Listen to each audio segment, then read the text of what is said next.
Chapter 5134. With the help of the secret technique, Crazy Heaven activated his Thunder Dharma body, which instantly grew to a height of more than 10 zhang. The thunder spear in his right hand also slowly grew as the lightning surged in. A thunder war god was about to take shape. Seeing Crazy Heaven's Thunder Dharma body produce an indescribable deterrence that gradually enveloped the entire thunder arena, Wuqing was still not particularly moved. His nascent soul only watched calmly. When Crazy Heaven's gaze was like lightning, as if provoking him, the nascent soul that was covered with lightning patterns returned to his body. When Wuqing opened his eyes, he faintly swept a glance at the incoming power. With a flash of his body, he flew to one side of the thunder arena for a moment, pulling away from Crazy Heaven. Wuqing didn't seem to have done anything, but countless thunderous sounds were produced from the void near him. Then, a series of sounds spread to the sky. In just a few breaths, the other half of the thunder arena was enveloped by this thunderstorm. The swift wind spiritual master, who had been reduced to a supporting role, was awkwardly pushed to the edge of the thunder arena by the thunderstorm sounds and the power of the Thunder Dharma body. However, the swift wind spiritual master wasn't discouraged. He hastily patted his own head, and a strange whistling sound of wind also rose. A suction force was produced from the surface of his body. This suction force rushed into the sky, trying its best to snatch the spiritual chi of heaven and earth that was occupied by Wuqing and Crazy Heaven. As the spiritual chi of heaven and earth entered his body, Swift Wind's spiritual master's body flashed with faint threads of lightning. His whole body changed, and a shadow gradually appeared on the surface of his body. Obviously, he also wanted to activate his Dharma body to cooperate with Crazy Heaven. Unfortunately, before his Dharmakaya could show its embryonic form, the thunderstorm controlled by Wuqing suddenly appeared on the left side of the thunder arena. Thousands of thunderstorms bloomed like fireworks, and thousands of thunderbolts rushed out from the thunderstorm and entered Wuqing's body like thousands of streams returning to their origin. Seeing so many thunderbolts hitting Wuqing, even Fairy Xianhua couldn't help but open her mouth in surprise and cry out, "What is Wuqing doing? Just wait and see." Thunder Meng Daoist's eyes were as bright as the stars, truly as bright as the morning star high up in the sky. He seemed to have understood something, and answered somewhat excitedly, "Perhaps Wuqing has some sort of surprise for us." Sure enough, as Thunderbolt's spiritual master's voice fell, Merciless let out a long howl towards the sky. His originally ordinary body suddenly flashed with blinding lightning. Within this lightning, countless lightning runes emerged from the surface of Merciless' body. These lightning runes spun madly and vibrated madly. Under these lightning runes, purplish-black scales began to spread. These scales were only the size of a thumb at first, but as Merciless' body expanded, so did the scales. Moreover, under the scales, Wuqing's originally pale skin became even darker. Faint lightning gradually condensed on the surface of his pitch-black body between the scales. Not only that, but as Wuqing's body mutated, two pitch-black wings sprouted from Wuqing's back. The pressure of a mid-nascent soul stage cultivator gradually appeared around Wuqing, and as Wuqing's body grew stronger and stronger, in the end, when Wuqing's body had expanded to 200 feet, the pressure he exuded had reached the late nascent soul stage. Wuqing actually had the strength of a late nascent soul stage cultivator. At this moment, Wuqing had already transformed into the Thunder Beast's celestial body. This celestial body was pitch black, and its body was covered in scales. Each scale was several feet in size. Behind the celestial body, a pair of wings that were several hundred feet in size flapped in the air. Countless purplish-black lightning flashed from these wings. Looking at Wuqing's originally ice-cold face, it had now become indigo. A layer of fine scales covered his entire face. His two eyes protruded slightly, and layers of golden light shone from his bell-like eyes. His originally thin, pursed lips were now sharp and protruding, like a bird's beak. As for the top of his head, flaming lightning lit up the entire lightning arena. The pressure comparable to a late nascent soul stage cultivator was emitted from this lightning. After Wuqing displayed the Thunder Beast's celestial body, except for the wings on his back, his arms had expanded to several hundred feet in length. The thunder hammer that he had previously summoned was now in his right hand. The thunder hammer was several hundred feet in size, and it flashed with lightning. Its power was boundless. No. It can't be.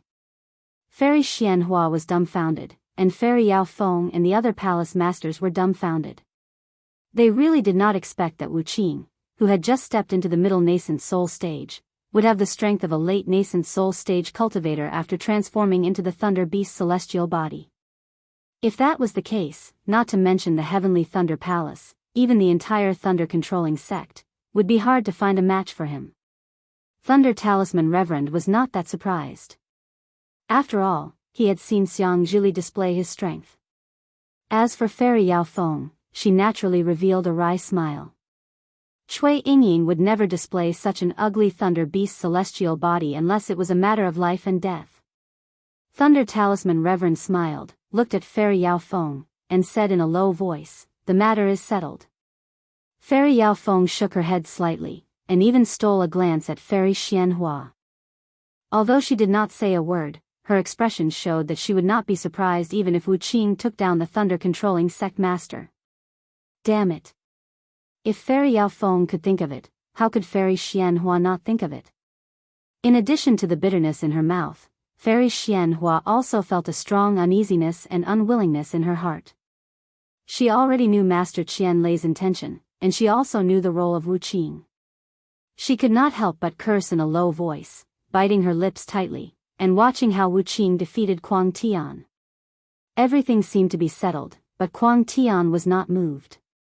Seeing the pressure of Wuqing's thunder beast celestial body firmly suppressing him, his eyes turned blood red, and his huge thunder beast celestial body continued to expand rapidly. When his celestial body had expanded to more than 1,000 feet in size, Kuang Tian roared again and spat out a mouthful of blood essence. As he waved his hands, a thick crystal light rushed into his blood essence, and with the incantation, the blood essence also turned into the shape of thunder fire. Boom! When the thunder fire reached its peak, Kuang Tian sent it into his thunder beast celestial body. A huge roar came from his body again, and hundreds of vortexes appeared on the surface of his celestial body. These vortexes were like the small mouths of babies, greedily sucking in the nearby heaven and earth spiritual qi. Woo woo woo. As the heaven and earth spiritual qi entered his body again, Kuang Tian's celestial body also rose up. The celestial body also released a pressure that reached the level of Wuqing's celestial body. Gradually, under the pressure of Wuqing, Kuang Tian's celestial body approached the late Yuanying stage. Not good. Seeing Kuang Tian in such a state, Lightning Bolt Venerable could not help but exclaim in a low voice. He said regretfully, "Kuang Tian is going all out. With his strength, how can he control the pressure of a late-stage nascent soul cultivator? Even if he can win this battle, he will suffer great losses once he leaves the Thunder Arena. This is not a battle of life and death, so why is he going all out?" In Kuang Tian's eyes, this is a battle of life and death. Lightning Bolt Venerable said indifferently. Rather than being mercilessly beaten down by a junior, he might as well fight to the death. Look at his lightning spear and the surface of his body. There are already traces of blood. If nothing unexpected happens, this battle for the position of Heavenly Thunder Palace's Palace Lord will be decided in one strike. With the two of them fighting so hard, Wind Venerable might be able to reap the benefits. Fairy Scenic Peak said worriedly. Sheng Yunzi glanced at Wind Venerable, who had been squeezed into a corner, and said with a smile, "Wuqing and Kuang Tian are both late-stage nascent soul cultivators, while Wind Venerable is only at early-stage nascent soul. Even if the two of them are injured, he will definitely not be able to gain an advantage." That's true. Fairy Scenic Peak nodded slightly. She shifted her gaze away from Wind Venerable and looked at Wuqing and Kuang Tian again. It was not that the crowd was underestimating Wind Venerable. Under the radiance of the two experts, Wind Venerable was frantically absorbing heaven and earth spirit qi. His body was rapidly expanding, and layers of golden scales even appeared on the surface of his body. The heaven and earth spirit qi nearby turned into a hurricane and rushed into the gaps between the scales. However, this phenomenon was covered by lightning. Compared to the might of a late-stage nascent soul cultivator, it was really like the light of a firefly. However, Wind Venerable was equally unyielding. His seemingly calm eyes gradually flashed with a faint golden brilliance. Fairy Scenic Peak's gaze had just landed on Kuang Tian when he roared, "Wuqing, I'll fight it out with you." This roar was really like a thunderclap. Many Imperial Thunder Sect disciples with shallow cultivation trembled and fell from the sky. Even if they were still standing in mid-air, their hearts were abnormally terrified. Following this roar, Kuang Tian stepped on the lightning and danced with the lightning spear in his hand. With the courage of 10,000 men, he charged towards Wuqing. However, wherever Kuang Tian's figure passed, cracks appeared in the void. An indescribable restrictive force was emitted from the lightning spear. It was like the suffocating force before a storm, firmly covering half of the Imperial Thunder Plain.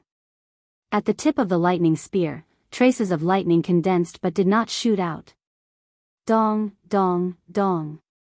Kuang Tian first flew, but after flying for hundreds of feet, he took a step forward again. Step by step, he stepped in midair. It was like the sound of a drum that rang above the Thunder Mountain range. This sound not only shook the hearts of all the Imperial Thunder Sect disciples, but also shattered the darkness before dawn. The hearts of all the Imperial Thunder Sect disciples could not help but clench together. Kuang Tian's berserk aura was like this, so he naturally bore the brunt of Wuqing's attack. However, Wuqing, who had transformed into the Thunder Beast Dharma body, had no other color in his eyes except for the golden light. The lightning wings on his back spread out, turning into the most gorgeous lightning in the night sky. He waved his lightning hammer to meet the lightning spear. Wherever the lightning hammer passed, the void would fold. Waves of obscure spatial fluctuations were rapidly produced. Thousands of lightning bolts pierced through the void, producing strange whistling sounds. The magic power that was like a torrential flood rushed towards Kuang Tian along with the Thunder Beast Dharma body. The dew that had condensed within a dozen miles instantly turned into nothingness. P.S. Fellow Daoists who like this book, please subscribe to it at Qidian, vote for it, give it a recommendation vote, collect it, and reward it. Thank you for all forms of support. Thank you to Half-Sentence Jinsher for your reward. /*o// Chapter 5135. Boom. An earth-shattering roar sounded as if it was going to tear the Thunder Arena apart. Several 100 feet deep cracks appeared under Wuqing and Kuang Tian's bodies, making kacha-kacha sounds as they spread out in all directions. The soaring airwaves swept across the sky above the Thunder Mountain range before the dozens of gusts of fierce wind. Thousands of thunderbolts were annihilated, and tens of thousands of lightning bolts were destroyed. Hundreds of huge space cracks were like huge tentacles that shrouded the sky. The lightning spear turned into a dragon and was struck into the night sky by the lightning hammer. The flickering lightning carried a final touch of brilliance. Although it was defeated, it was still glorious. Under the lightning spear, the muscles of Crazy Heaven's arms burst open, and blood mixed with lightning streaks disorderly gushed out. The huge force not only caused the Thunder Dharma body in front of Crazy Heaven's chest to collapse, but also caused him to tumble in the air. While bleeding from his 7 apertures, Crazy Heaven's face was pale gold. The strength that he forcibly increased under Wuqing's absolute strength had already exceeded the limit that Crazy Heaven's spiritual master could bear. Crazy Heaven actually fainted. If Crazy Heaven's spiritual master was like this, Wuqing would not be any better. The huge thunder hammer was also sent flying. However, it did not fly up into the sky. Instead, it fell into the Thunder Arena. The Thunder Arena, which was already full of cracks, vibrated rapidly with a boom. Merciless Thunder Beast's celestial body, which was more than 1,000 feet long, could not maintain its balance. As it flapped its wings with all its might, it still tumbled and flew in another direction. On the pitch-black Dharma body, streams of blood flowed out. Both its arms and the flesh in front of its chest were torn apart. On the Thunder Arena, the 7 great Thunder Palace Masters also found it difficult to stand firm. Each of them urged their bodies to avoid the aftermath of the collision. I.O. Fairy Jing Feng had been paying attention to Storm Wind's spiritual master. Now she shouted, "Not good, Storm Wind's spiritual master has made his move." Everyone's heart skipped a beat as they hurriedly looked over. Sure enough, just as Wuqing's figure flew past, Storm Wind's spiritual master's figure suddenly swayed. He forced himself out of the impact of the qi wave. His arms flashed with golden brilliance as he pounced towards Wuqing. Thunder Mesa's spiritual master sneered, "Humph, he has a good idea. This timing is just right." Unfortunately, how can Wuqing not be on guard against him? Following Thunder Tablet's spiritual master's voice, the corner of Wuqing's mouth curled up slightly as a mocking smile appeared on his face. Seeing Wind's spiritual master's steel-like arm coming towards him, Wuqing's right hand shook slightly and another lightning hammer suddenly appeared, striking towards Wind's spiritual master with lightning speed. As expected. Fairy Yao Feng laughed heartily. Wuqing is still holding back. He actually has 2 lightning hammers. Not good. Before Fairy Yao Feng could finish laughing, she was shocked again. Because at the moment when the thunder hammer was waved mercilessly, the swift wind immortal suddenly raised his hand and slapped his left arm on the top of his head. Whoosh! A sound like flowing water was heard. A wisp of watercolored brilliance emerged from the top of his head and washed down along the surface of his body. The swift wind immortal's body was already shining with golden light, so wherever the brilliance passed, it became even more dazzling. Moreover, as the brilliance of the watercolored brilliance poured down, the power of the swift wind immortal rushed from the early Yuanying stage to the middle Yuanying stage, and then, without any stagnation, to the late Yuanying stage. This was a turn of events that no one could have foreseen, including Wuqing. Without waiting for Wuqing to scream, the wind sage's body strangely turned into a shadow. Unable to dodge, he actually forced his way through the gap between the thunder hammer and raised his fist to punch Wuqing's left arm that was holding the thunder hammer. Pa! A sound that was several times smaller than the collision between the thunder hammer and the thunder spear sounded. Ka ka ka. The sound of the void condensing and exploding sounded. The thunder hammer whimpered as it was sent flying. Under this attack, Wuqing's left arm broke inch by inch. A rare expression of shock appeared on Wuqing's face that was as cold as 10,000 years old ice. At the same time, his entire Thunder Beast's celestial body rapidly shrank, and his body was actually sent flying out of the Thunder Arena. Wuqing let out a rare cry of surprise. This is not the cultivation method of the Thunder Sect. Everyone opened their mouths. They did not know what to say. This was an outcome that they had never dreamed of. However, it was not over yet. Just as Wuqing let out a cry of surprise and leaped out of the Thunder Arena, Storm Wind's spiritual master's body turned into a gust of wind and chased after him.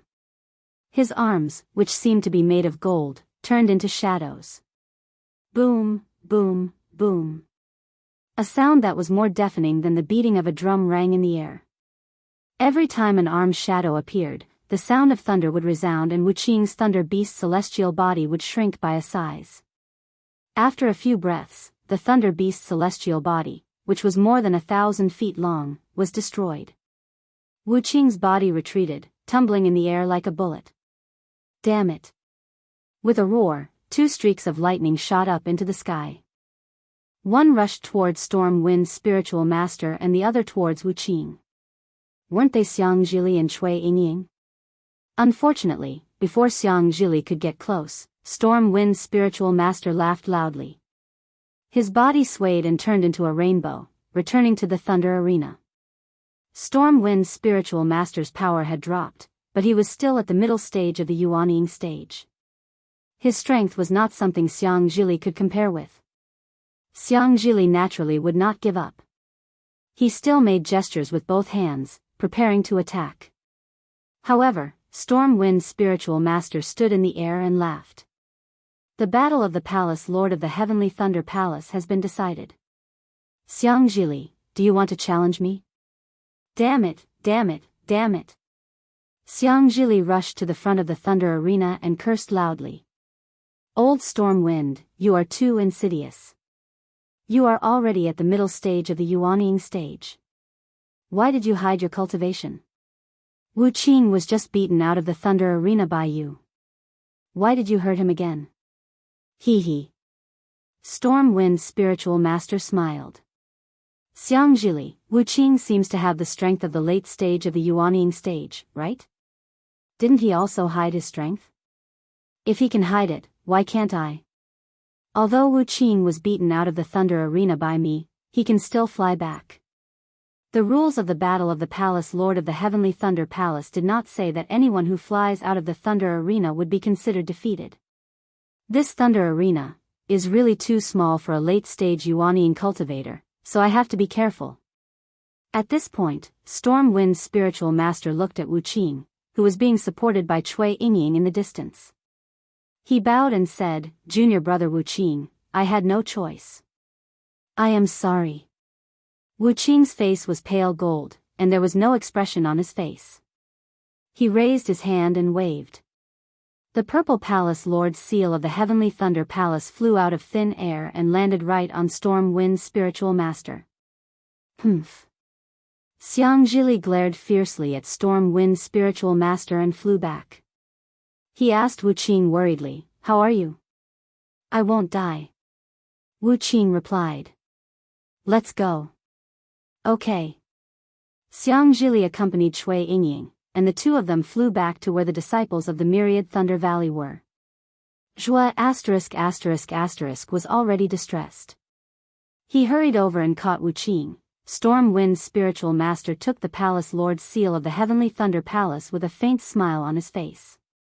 He cupped his hands at Wu Qing's back and said, "Thank you, junior brother Wu Qing." Then, Storm Wind's spiritual master rushed into the sky. Fairy Xianxia and the others were still in shock, still unable to extricate themselves from the previous incident. Disciple greets sect master.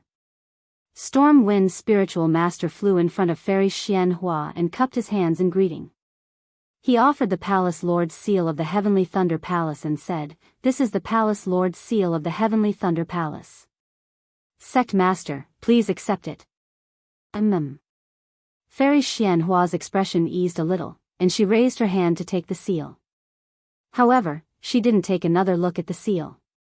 Instead, she stared at Storm Wind's spiritual master and said indifferently, "Storm Wind, how do you explain your extraordinary cultivation and the fact that you don't have a secret technique of the Imperial Thunder Sect?" Hee hee. Storm Wind's spiritual master smiled and didn't answer in a hurry. Instead, he took out a jade slip from his chest and respectfully handed it to Fairy Xianhua. "Sect master, take a look at this first." "Okay." Fairy Xianhua nodded and took the jade slip. When she saw what was written inside, her expression changed slightly. She raised her head to look at Storm Wind's spiritual master and frowned as if she was thinking. After a while, she handed the jade slip to Fairy Xianfeng and said, "Junior sister Xianfeng, take a look, Fairy Yaofeng received the jade slip. After reading it with her spiritual will, a strange expression appeared on her face. She exchanged a glance with Fairy Xianhua before handing the jade slip over to Thundermeng Daoist.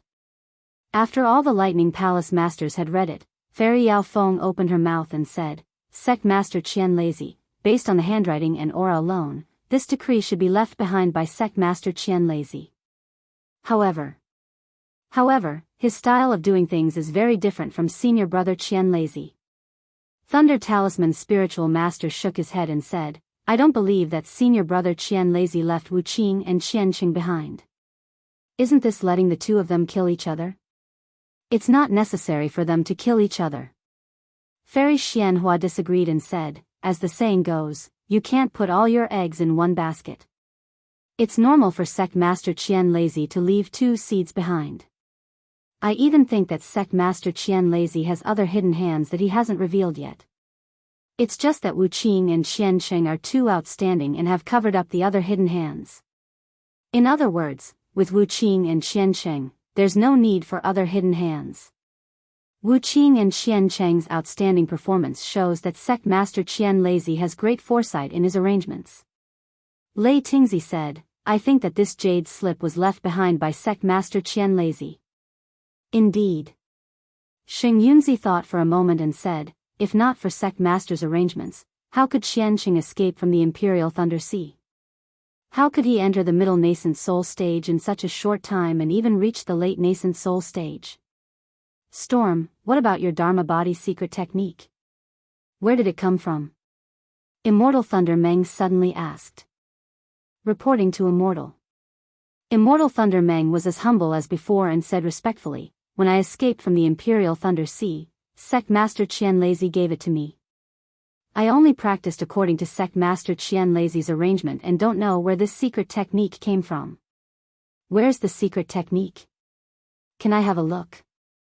Immortal Thunder Meng asked. P.S. Fellow Daoists who like this book, please subscribe to it at Qidian, vote for it, give it a recommendation vote, collect it, and give it as a reward.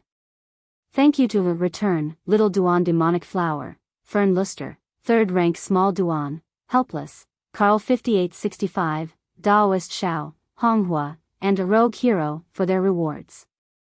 Also, thank you to all the fellow Daoists who gave out red packets for the monthly votes.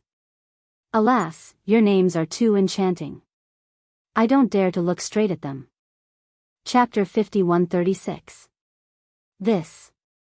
Daoist Swift Wind hesitated, then shook his head and said, I'm sorry, but Senior Qian Lazy once said that only the Palace Lord of Heavenly Thunder Palace can cultivate it.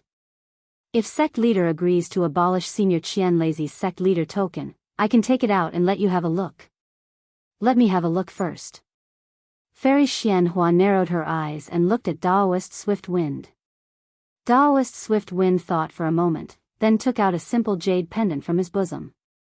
It was in the shape of purple thunderbolts, somewhat similar to the Palace Lord's seal of Heavenly Thunder Palace. Fairy Xianhua took the jade pendant and gave it a look, then returned it to Daoist Swift Wind and said, this secret art is very obscure, and can only be cultivated by Yuanian cultivators. When the time is right, we'll discuss its cultivation. Yes, Sect Leader. Daoist Swift Wind took the jade pendant and answered carefully. Fairy Xianhua looked around and asked, is there anything else you want to say?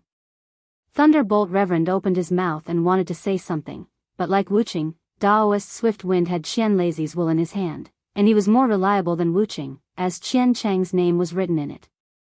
The battle of the Palace Lord of Heavenly Thunder Palace was over, and no matter how shady Daoist Swift Wind's methods were, his mid-Yuanian realm and late Yuanian realm were real, so Thunderbolt Reverend really had nothing to nitpick about.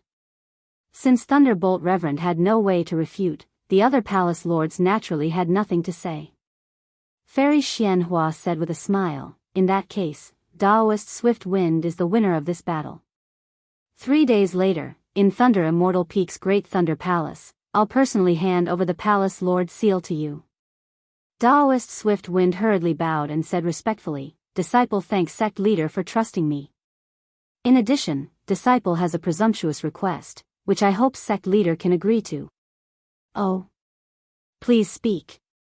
Fairy Xianhua asked curiously. Daoist Swift Wind said with a smile, Junior Brother Wuqing's strength is not inferior to mine, and he was only shot down from the Thunder Plane due to his carelessness. Therefore, Disciple thinks that he should be qualified for the position of Heavenly Thunder Palace's Vice Palace Lord. 3 days later, Sect Leader will announce it. Ha! Fairy Xianhua rejoiced in her heart and said with a smile, This is your Heavenly Thunder Palace's matter, so there is no need for this old one to interfere. If you personally hand over the position of Heavenly Thunder Palace's Vice Palace Master to Wuqing, wouldn't that make him even more grateful to you? Yes, yes.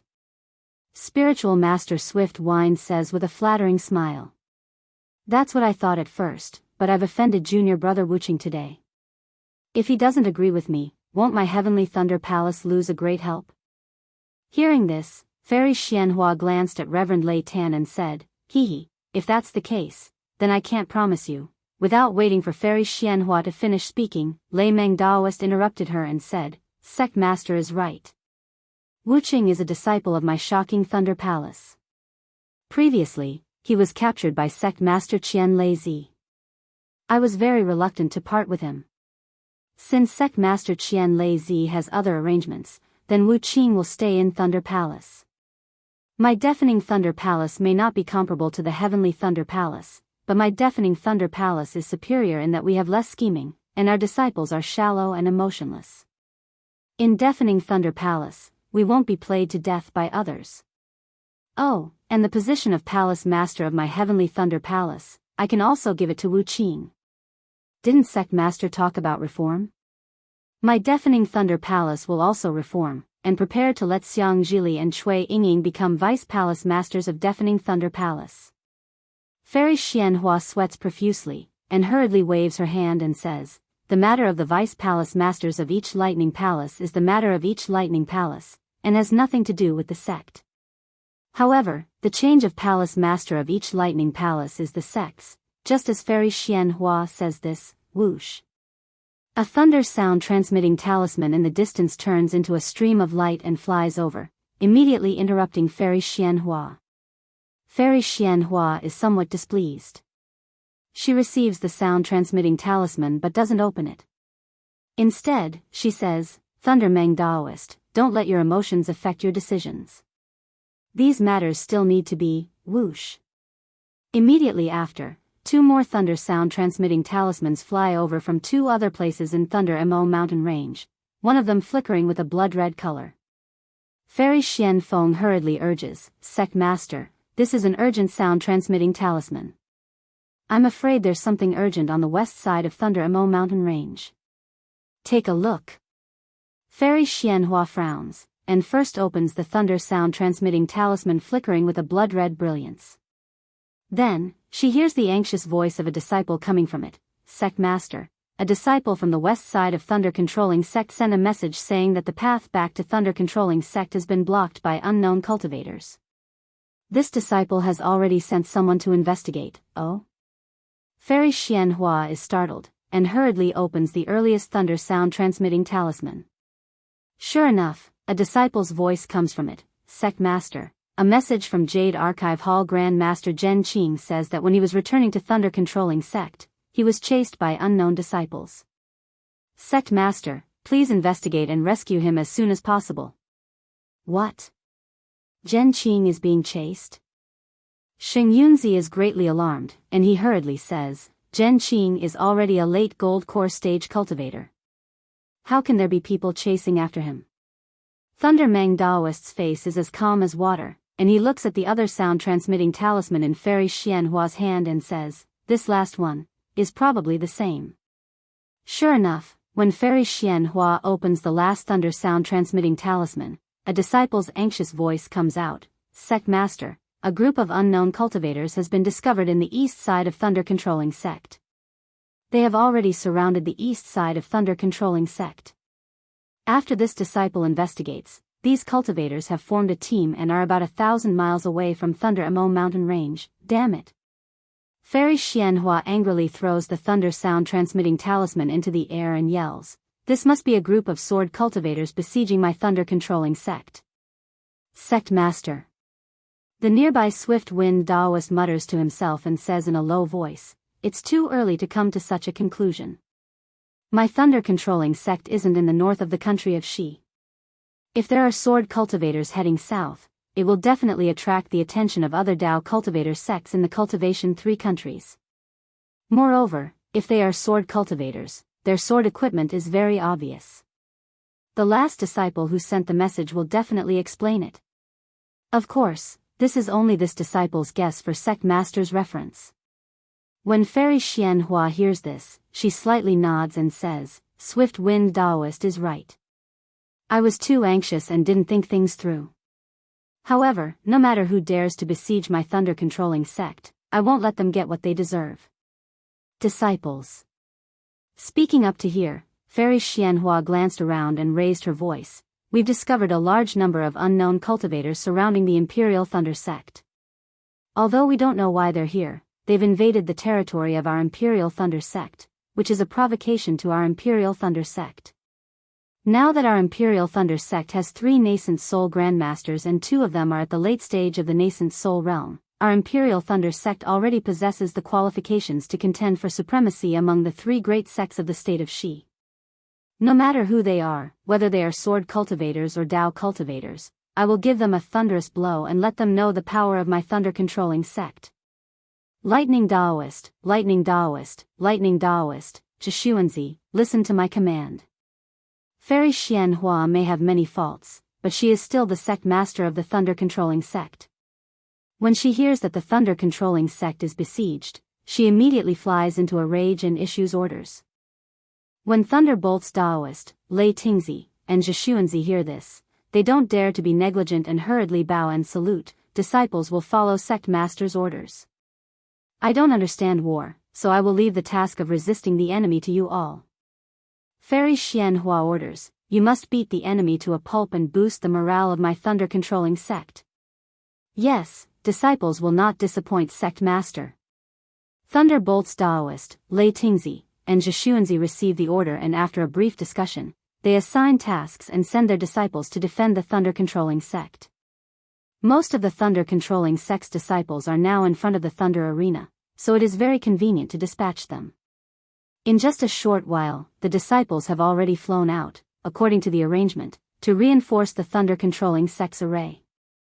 The competition of the 100 halls and the battle of the palace master of the Heavenly Thunder Palace really made their blood boil.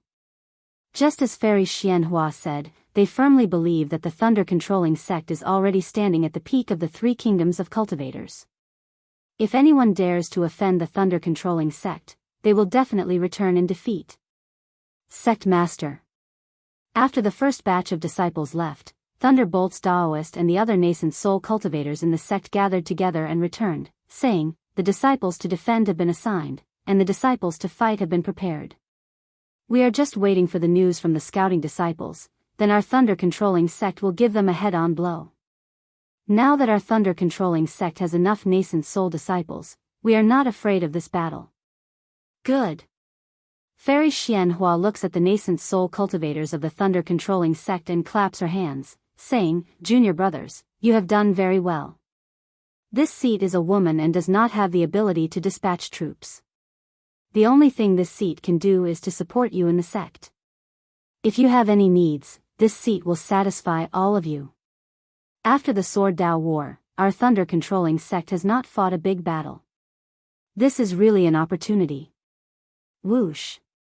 Another thunder sound transmitting talisman flew over, interrupting Fairy Xianhua's words. Fairy Xianxia is helpless and did not dare to be negligent. She took the thunder sound transmitting talisman and handed it over to Thunderbolts Daoist, saying, Junior brother Thunderbolts, now is a time of war. The battlefield will be under your command. Good. Thunderbolts Daoist knows that this is not the time to be courteous, so he accepted the sound-transmitting talisman. When he opened the sound-transmitting talisman, he heard a disciple's voice, reporting to Sect Master, the special envoys of the Immortal Alliance's Judgment Hall, Yi Shuaihui and Xian Yang have come to seek an audience. Ah. Fairy Xianxia is stunned. She looks at Thunderbolts Daoist, then at Lei Tingzi and Zhishuanzi, asking curiously, why did the special envoys of the Immortal Alliance come to our thunder-controlling sect at this time? Thunderbolts Daoist passes the sound-transmitting talisman to Fairy Xianxia and says with a frown, Sect Master, please no. I am also surprised. Although the Immortal Alliance is known as the Dao Cultivator Alliance of the 3 Kingdoms of Cultivation, in fact, except for the Immortal Demon War, it usually does not interfere in the affairs of the sections. According to before the last Immortal Demon War, the special envoys of the Immortal Alliance came to our thunder-controlling sect to pass on the Alliance Master's order. After Sect Master Qian Lazy received the order, he asked Master Lei Tingzi, Master Lei Yunzi, and Master Zhen Yuan to bring our thunder-controlling sect disciples to the demon-resisting valley to participate in the war. At other times, there has never been an Alliance Master's order. P.S. Fellow Daoists who like this book, please subscribe to it at Qidian, vote for it, give it a recommendation vote, collect it, and give it a tip. Chapter 5137. Master Lei Meng and the other spirit severing seniors should have seen the so-called alliance leader in demon-resisting valley. Lei Ting looked at the crowd and said self-deprecatingly, I and senior brother Lei Meng have only seen them from afar. I really don't know why they sent an envoy here today. I know what junior brother Lei Meng is talking about. Fairy Xianxia nodded and said, I was there when the alliance leader's envoy came to Great Thunder Palace. I wonder why the envoy from the Judgment Hall of the Immortal Alliance suddenly came here? Daoist Swift Wind frowned and looked around, then asked tentatively, Sect Master, I think the envoy from the Judgment Hall of the Immortal Alliance is here because of the cultivators surrounding our Imperial Thunder sect. That's right. Fairy Xianxia suddenly raised her eyebrows and said, the Alliance leader must have received some news and specially sent a message. Junior brother Lei Meng, let's invite the envoy in. Daoist Swift Wind frowned and shook his head, saying, our Imperial Thunder sect is currently on guard. The situation outside the Thunder Mo Mountains is unknown. These two cultivators said they are the Immortal Alliance's envoys. Who knows if they are? Let's meet outside the sect's formation. Okay, we'll listen to Junior Brother's arrangement. Fairy Xianxia nodded and looked around. Let's go and meet the Alliance leader's envoy. After she finished speaking, Fairy Xianxia turned into a rainbow and flew towards the mountain gate. After everyone had flown up, Xianxia supported Wuqing and said, what Alliance head's special envoy? Do you want us to go greet him? Wuqing, how are your injuries? Wuqing's face was pale gold, but he didn't say anything and just nodded slightly. Cui Yingying's face turned pale and she shouted, what are you going for? We'll return to the Myriad Thunder Valley. You should meditate for 100 years first. Wuqing said helplessly, unknown cultivators are surrounding the Imperial Thunder sect. A great battle is imminent. Although I'm injured, I'm still a mid-nascent soul cultivator. Even if I don't fight, I'll still be a deterrent. Sect Master didn't let me go because he wanted me to meditate. Didn't you see that the Myriad Thunder Valley's disciples have already formed a team and are preparing for battle with the Thunder Palace? How can I go back and meditate? Fine. Cui Yingying said in a low voice. We'll just watch and absolutely can't fight. You've just entered the mid-nascent soul realm. Damned Gale. Xianxia sneered, this bastard is doing this on purpose. He wants to dispel your ability to compete for the position of Palace Master of the Heavenly Thunder Palace, so that you won't be able to. At this point, Xianxia's eyes suddenly flashed with a cold light, and he transmitted his voice, no, Wuqing, this bastard's plan is definitely not limited to this. If he simply wanted to protect the Palace Lord of the Heavenly Thunder Palace, the outcome would have been decided the moment you flew out of the Thunder Arena, and he wouldn't have to do anything. The reason why he made a move was because he was afraid that you would fight with him for the sect leader position. Your injury is definitely not as simple as it looks on the surface. Alas. Wuqing glanced at Cui Yingying beside him and transmitted his voice, you're right. My realm has gradually regressed from the middle stage of the nascent soul realm. Didn't I tell you earlier that Master Jiefeng's methods were extremely ruthless? His technique isn't a secret technique of the Imperial Thunder sect. Then hurry up and cultivate. Go find Master Lei Ting. Xianxia said anxiously. Wuqing shook his head. Since the realm has already regressed, it's not something that can be easily resolved. There was no particular use in meditating at this moment. Master Lei Ting. He's nearing the end of his life and can't even take care of himself. How can I cause trouble for him? Then what should we do? Xianxia was anxious. Wuqing gave a rare smile and said, nothing. At this point, everyone had already flown up. Wuqing hurriedly said, hurry up and take me there. Don't let Master Jiefeng notice anything. Xianxia was shocked. He didn't dare to delay and hurriedly gave Cui Yingying a look. Although the two of them didn't support Wuqing, they still flew up with Wuqing and flew behind everyone at a leisurely pace. After flying for a while, Xianxia hurriedly asked, Wuqing, tell me the truth. What's going on? Wuqing pondered for a moment and transmitted his voice, I can tell you, but you can't tell Yingying, much less my mother. I promise you. Xianxia agreed without hesitation. Wuqing replied, after Master Jiefeng injured me, he released his divine sense twice to check on me. It seems that he wants to know the extent of my injury. I didn't dare to be negligent and secretly used the secret technique we got to hide the injury of my nascent soul. But since Master Jiefeng came to check on me, no matter what his plan is, I can't return to the Myriad Thunder Valley. I can't be separated from you, and I can't even be separated from the masters of the 7 Thunder Palaces. Damn it. Xianxia cursed in a low voice and said fiercely, why does this guy seem to hate my Myriad Thunder Valley? Could he be a disciple of another sect? No. Wuqing replied, since he also has Master Qian Lazy's handwritten order, it must be his arrangement. Besides, he's already in the late stage of the nascent soul realm. In other sects, he already has the strength of a master. There's no reason for him to spy on my Imperial Thunder sect. He probably wants to get the position of master of the Imperial Thunder sect. He's afraid that I'll make trouble, so he wants to cut the weeds and destroy my realm. Handwritten orders can also be fake. Xianxia said, he's already in the late stage of the nascent soul realm. Even if it's fake, the old woman can't tell. If it's fake. Wuqing smiled bitterly. My Heavenly Thunder Palace's Palace Master Seal is the easiest to fake. However, since Swift Wind's spiritual master doesn't want to reveal it, we can't reveal it either. After all, he's already very powerful. If he gets angry out of humiliation, we'll be the first to suffer. Right now, our self-preservation is the most important thing. Yes, I understand. Xianxia nodded. First, we'll protect ourselves. After we get through this crisis, we'll immediately leave the Imperial Thunder sect. At the very least, we'll enter the eye of the formation and use the formation to protect ourselves. I hope my feeling is wrong.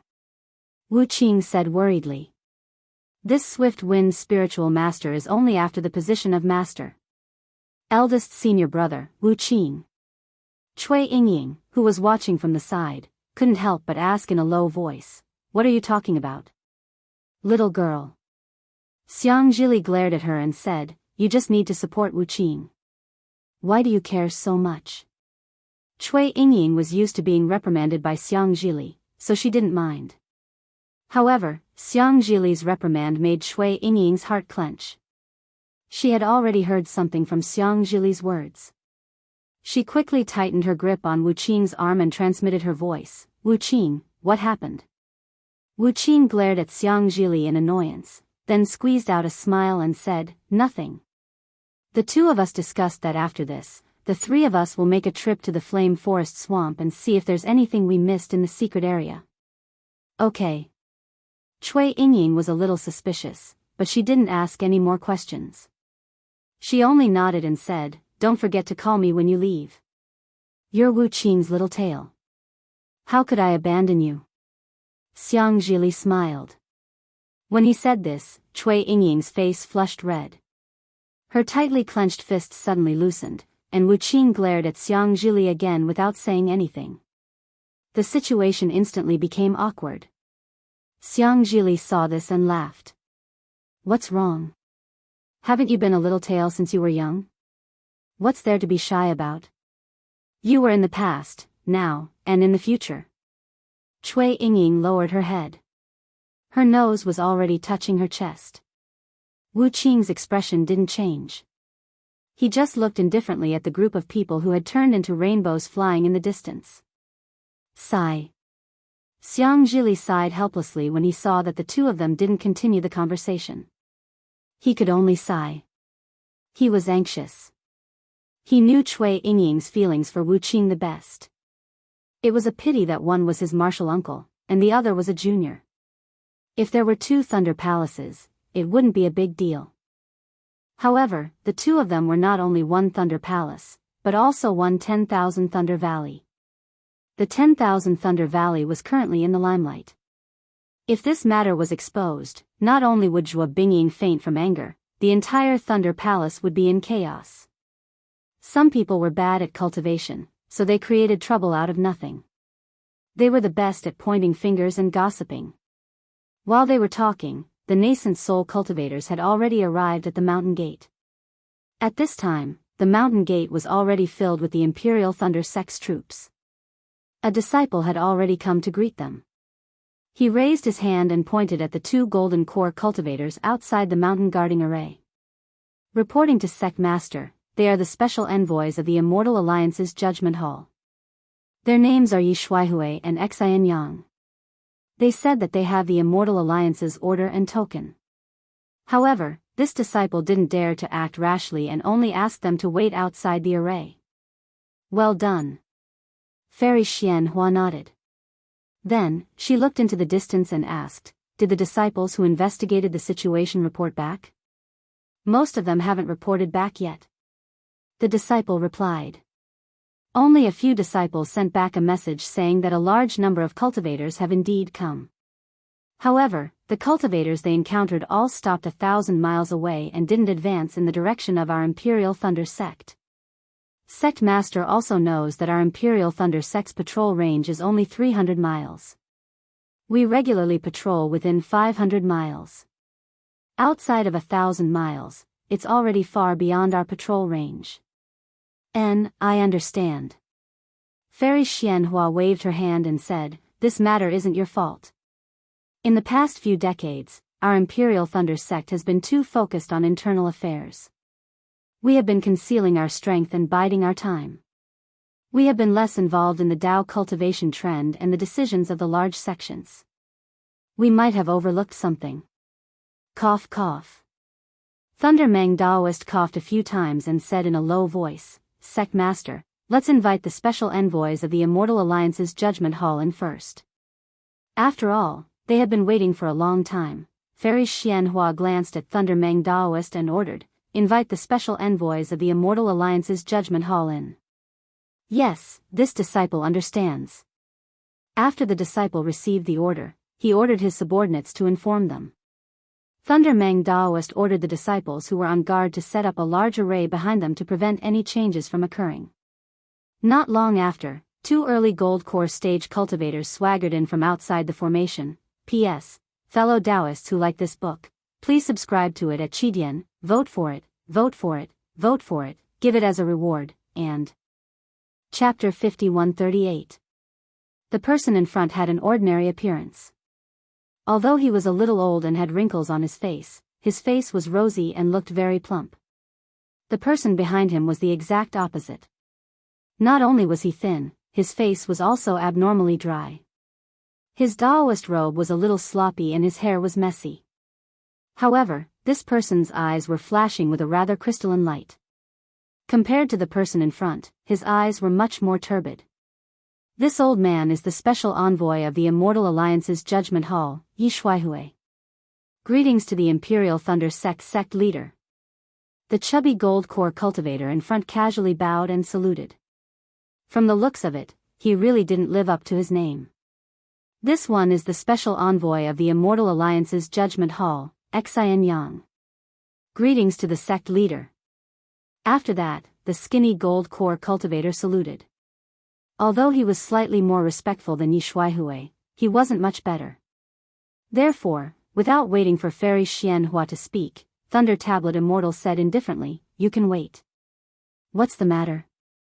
Tell this old man first. You? Yi Shuaihui and Xianxia laughed coldly and stood up.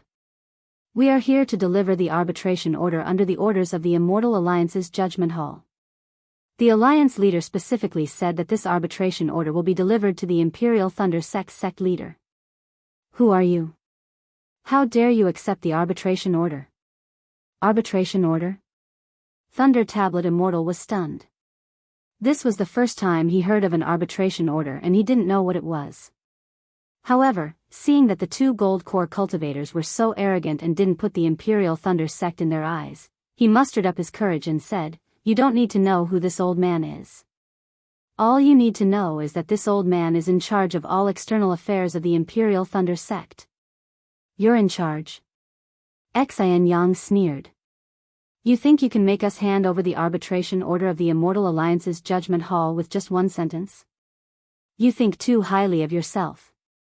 Yi Shuaihui also said, we are here under the orders of the Immortal Alliance's Judgment Hall to deliver this arbitration order to the Imperial Thunder sect leader.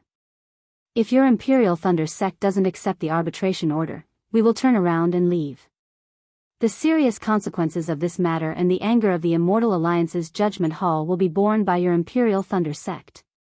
Yi Shuaihui and Xianxia kept mentioning the Immortal Alliance's Hall of Adjudication. When they mentioned the arbitration order, the Immortal Alliance's Hall of Adjudication was indeed an organization of the Immortal Alliance. Fairy Xianxia pondered for a moment, then took a step forward and said, "I'm the sect master of the Imperial Thunder Sect, Fairy Xianxia." Yi Shuaihui and Xian Yang looked at each other, then Yi Shuaihui sneered and said, "Sect master, aren't you here? Why didn't you say anything just now? You're obviously slighting us." "Slighting us is nothing. After all, you're nascent soul seniors, so we don't dare to say anything. But we are the special envoys of the Immortal Alliance's Hall of Judgment. Seeing us is like seeing the Immortal Alliance's Hall of Judgment. We have traveled through the 3 cultivation countries and even the Huan country, but we have never seen a sect as arrogant as the Imperial Thunder Sect, who doesn't put the Immortal Alliance in their eyes." This. Fairy Xianxia was at a loss for words. She frowned and looked at Reverend Lei Meng, seemingly complaining. At this moment, Reverend Jiefeng took a step forward and said indifferently, "Fellow Daoists, who are you waiting for? You didn't even take out the token of the Immortal Alliance's Hall of Judgment and your own tokens. How can you claim to be the special envoys of the Immortal Alliance's Hall of Judgment with just a touch of your lips? The reason why our sect master came out to see you is because he respects the Immortal Alliance. If you do as I said, I'll take you down and interrogate you later." "Damn it." Yi Shuaihui was taken aback and said hastily, "It's not that we didn't take out the token, but just now we already." "Don't talk about just now. It's useless." Reverend Jiefeng sneered and said, "What happened after our sect master came out? Did you show your tokens?" Xian Yang opened his mouth, but still wanted to argue. Then, Reverend Jiefeng ordered, "Disciples, since these two can't take out the token of the Immortal Alliance's Hall of Judgment, they must be spies. Quickly take them down." "Yes." The disciples roared in unison. Although they were both Foundation Establishment and Qi Refining disciples, their fighting spirit was different. When their voices fell into the ears of Yi Shuaihui and Xian Yang, it really gave them a fright. The two helplessly took out their tokens and handed them over in a somewhat disrespectful manner, saying, "Sect Master, this is Junior's token." Fairy Xianxia was about to raise her hand, but Reverend Jiefeng took it first. After looking at it a few times, he respectfully handed it back to Fairy Xianxia and said, "Sect Master, this disciple has never seen the token of the Immortal Alliance's Hall of Judgment. Please identify it." Fairy Xianxia smiled and said, "Let's leave this matter to Reverend Lei Meng." "Yes, Sect Master." Reverend Jiefeng answered and turned to hand it over to Reverend Lei Meng. Looking at the 2 tokens with the words Hall of Judgment written on them, Reverend Lei Meng thought for a moment and vaguely felt that they were similar to the Alliance leader's token. He used his divine sense to take a look and returned the tokens to the 2. Then, he turned to Fairy Xianxia and nodded, saying, "Sect Master, these 2 tokens should be authentic." "Good." Fairy Xianxia nodded and looked at Yi Shuaihui and Xian Yang, saying, "Since they are real envoys, there is no need to capture them. What brings you to my Imperial Thunder Sect?" "Sect Master of Imperial Thunder Sect." Yi Shuaihui took out another crystal jade amulet and placed it on top of his head, saying loudly, "Accept the Immortal Alliance's arbitration token." Fairy Xianxia had no choice but to bow and say, "Junior Fairy Xianxia accepts the Immortal Alliance's arbitration token." Yi Shuaihui proudly glanced at Fairy Xianxia, who had her head lowered, and said, "The Imperial Thunder Sect is informed that Bearing Sect has filed a complaint against you for occupying several hills and not returning them for a long time. After careful investigation by the disciples of the Immortal Alliance, Bearing Sect's evidence is conclusive and detailed. Therefore, these hills belong to Bearing Sect. Imperial Thunder Sect is ordered to return all the hills to Bearing Sect within 3 days of accepting the arbitration token without delay. If not, it will be regarded as disobeying the Immortal Alliance's arbitration token and the consequences will be borne by them." Immortal Alliance's Hall of Judgment. Fairy Xianxia was dumbfounded, the 5 great lightning palace masters were dumbfounded, all the nascent soul cultivators of Imperial Thunder Sect, and even the disciples on guard were dumbfounded.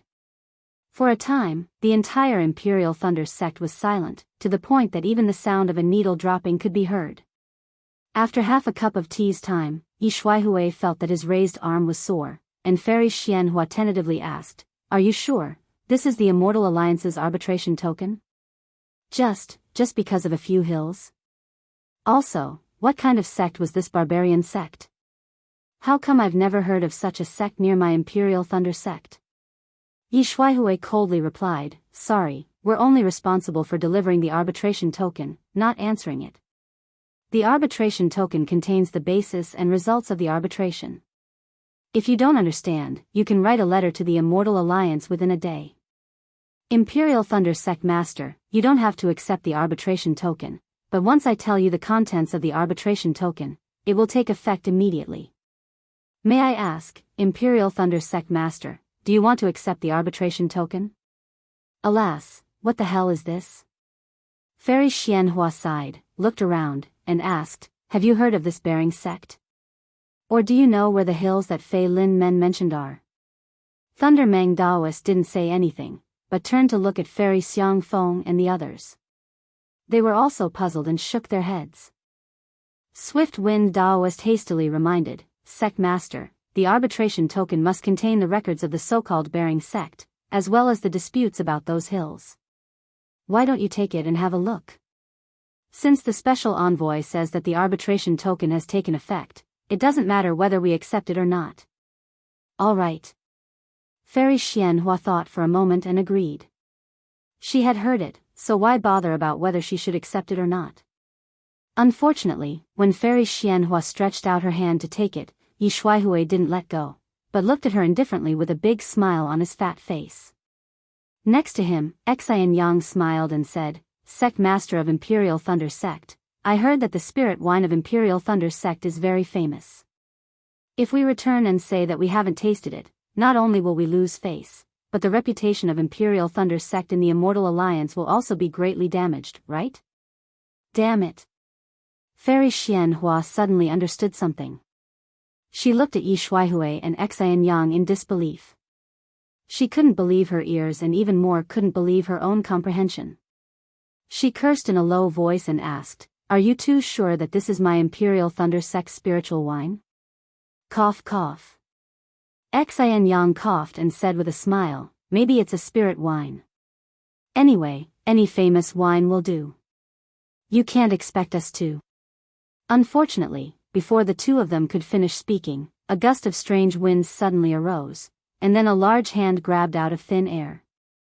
Yi Shuaihui's figure was instantly confined by this large hand. Yi Shuaihui thought that someone had attacked him, and he was frightened to the point cold sweat broke out on his forehead. Fortunately, although the big hand imprisoned him, it didn't hurt him at all. After taking the arbitration order, it released him. Yi Shuaihui naturally knew that Imperial Thunder Sect didn't dare to hurt the envoy of the Alliance Master, so he said in a strange tone, "I didn't expect the famous Imperial Thunder Sect to be so stingy. Not only did you not let us in for a cup of tea, but you also humiliated us in front of so many disciples of Imperial Thunder Sect. I will definitely report this matter to the Immortal Alliance Hall of Judgment and even to the Alliance Master." After saying that, Yi Shuaihui whispered to Xianxia, "Let's go." The one who took the arbitration order was actually Daoist Jifeng. He said coldly, "Wait. What's the matter? Senior, is there anything else?" Xianxia said coldly, "Could it be that you don't want us to return safely to the Immortal Alliance?" Daoist Jifeng said proudly to the two, "This old man is Daoist Jifeng. You can go back and explain it to your Alliance Master. Seizing the arbitration order is this old man's business. It has nothing to do with the sect master. Also, my sect master hasn't allowed you to leave yet. Why do you want to leave?" "You." Xianxia said angrily, "Don't worry, Senior Jifeng. I remember your name clearly and will definitely report it to the Alliance Master. As for the Imperial Thunder Sect Master, do you have anything else to ask? If not, we are in a hurry to report it to the Alliance Master. P.S. Fellow cultivators who like this book, please subscribe to it at Qidian. Vote for it, vote for it, vote for it, give it a tip, and... Chapter 5139. Fairy Xianhua was very satisfied with Swift Wind's spiritual master's actions. She smiled and said, Swift Wind's spiritual master, show me the arbitration order. Remember, without my permission, no one is allowed to leave the mountain gate of Imperial Thunder Sect. Yes, Sect Master. Swift Wind's spiritual master handed over the arbitration order and said loudly, Disciple will kill anyone who dares to leave. With that, Swift Wind's spiritual master's sword-like gaze swept past the two gold core cultivators. Yi Shuaihui and Xianxia shrank their necks and did not leave. However, when Fairy Xianhua scanned the arbitration order with her divine sense, her face changed instantly and she shouted, outrageous. My Imperial Thunder Sect's Zima Ridge, Sha, and Peak, and Island Reef Peak are clearly high mountains. How can they be hills? Moreover, the Imperial Thunder Sect's southern peaks have belonged to my Imperial Thunder Sect since ancient times, no, ever since my Imperial Thunder Sect was founded. What's more, these peaks are within my Imperial Thunder Sect's protective array. How can they belong to some barbarian sect? This is obviously a bunch of nonsense. Whether it's a bunch of nonsense or not, we don't know. Xianxia replied, Sect Master already knows. Didn't the arbitration order say it clearly? If Imperial Thunder Sect has any objections, they can appeal to the Immortal Alliance. Bullshit. Thunder Tablet's spiritual master could not help but roar, the so-called barbarian sect covets the foundation of my Imperial Thunder Sect. They have the right to appeal to the Immortal Alliance. Who knows where the Immortal Alliance's gate is? Oh my. Yi Shuaihui sneered and looked at Thunder Tablet's spiritual master.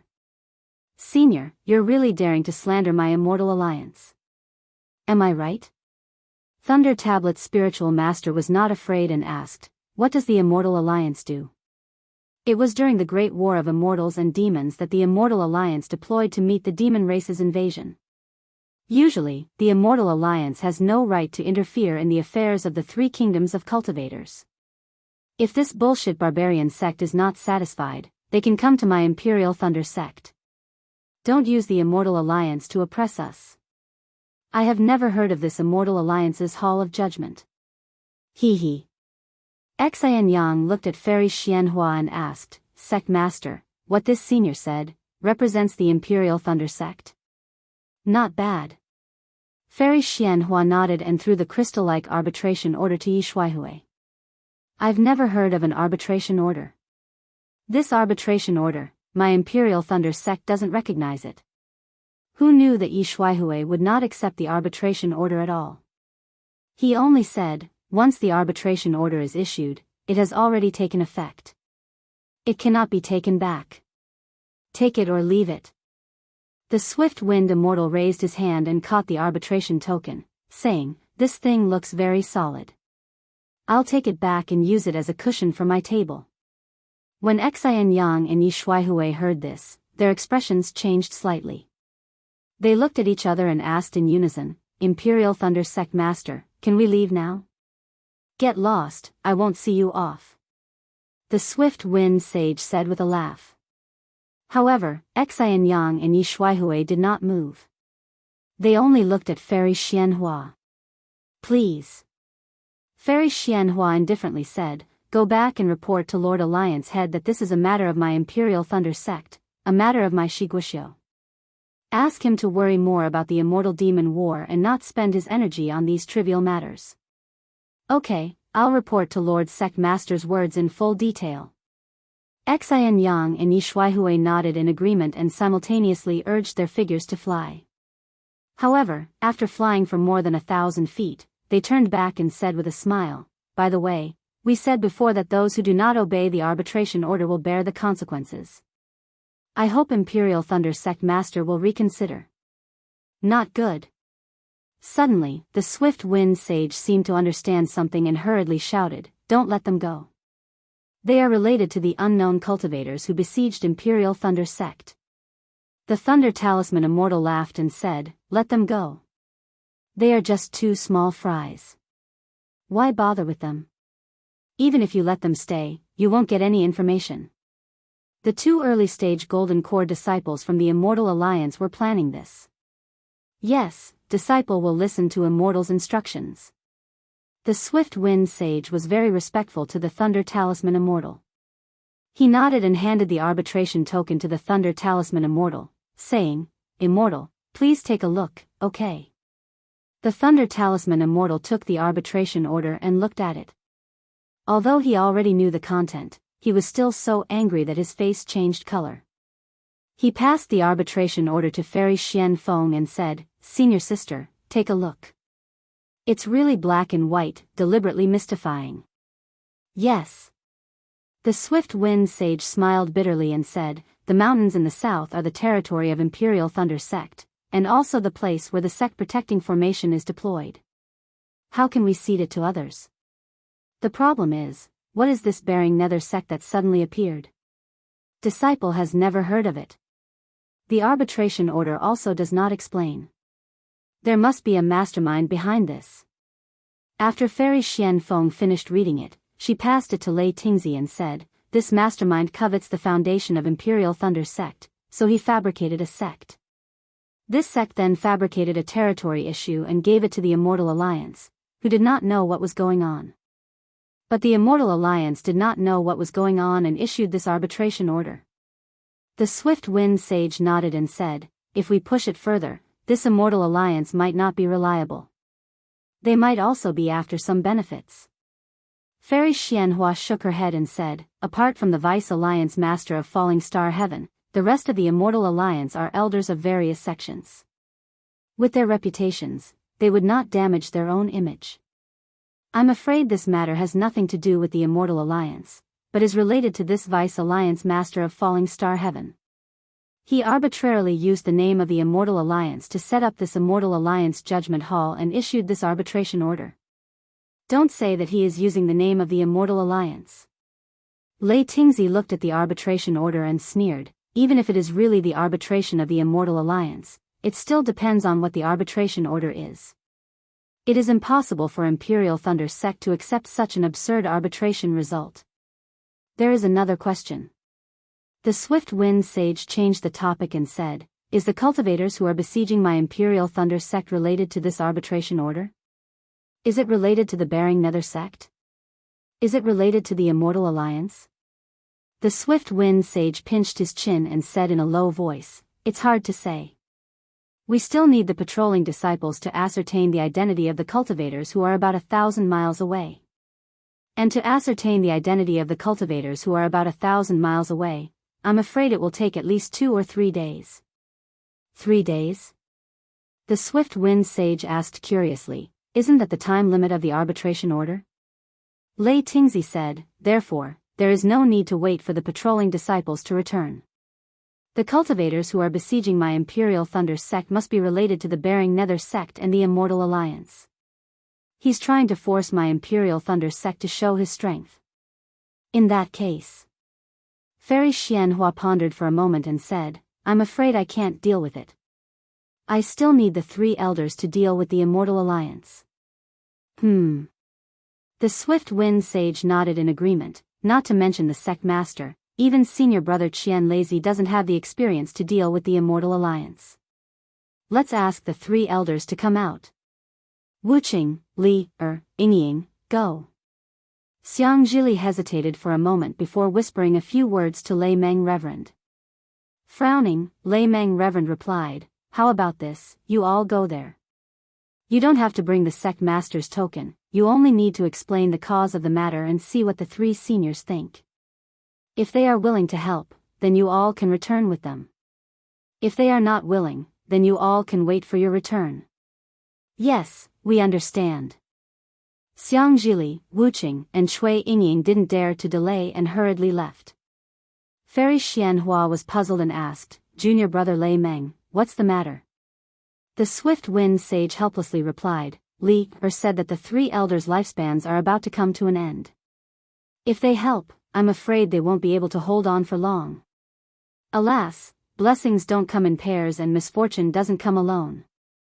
Fairy Xianhua said and then ordered, "Junior brother Lei Meng, prepare the battle team.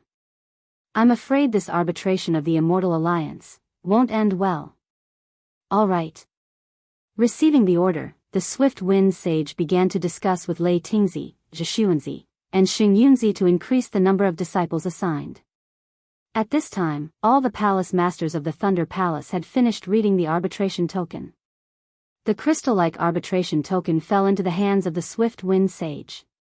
He took it and looked at the frowning fairy Xianhua and said with a smile, "Although my Thunder Palace sect isn't one of the 3 great sects in the country of Xi, we're not easy to bully. No matter who comes, we'll teach them a lesson."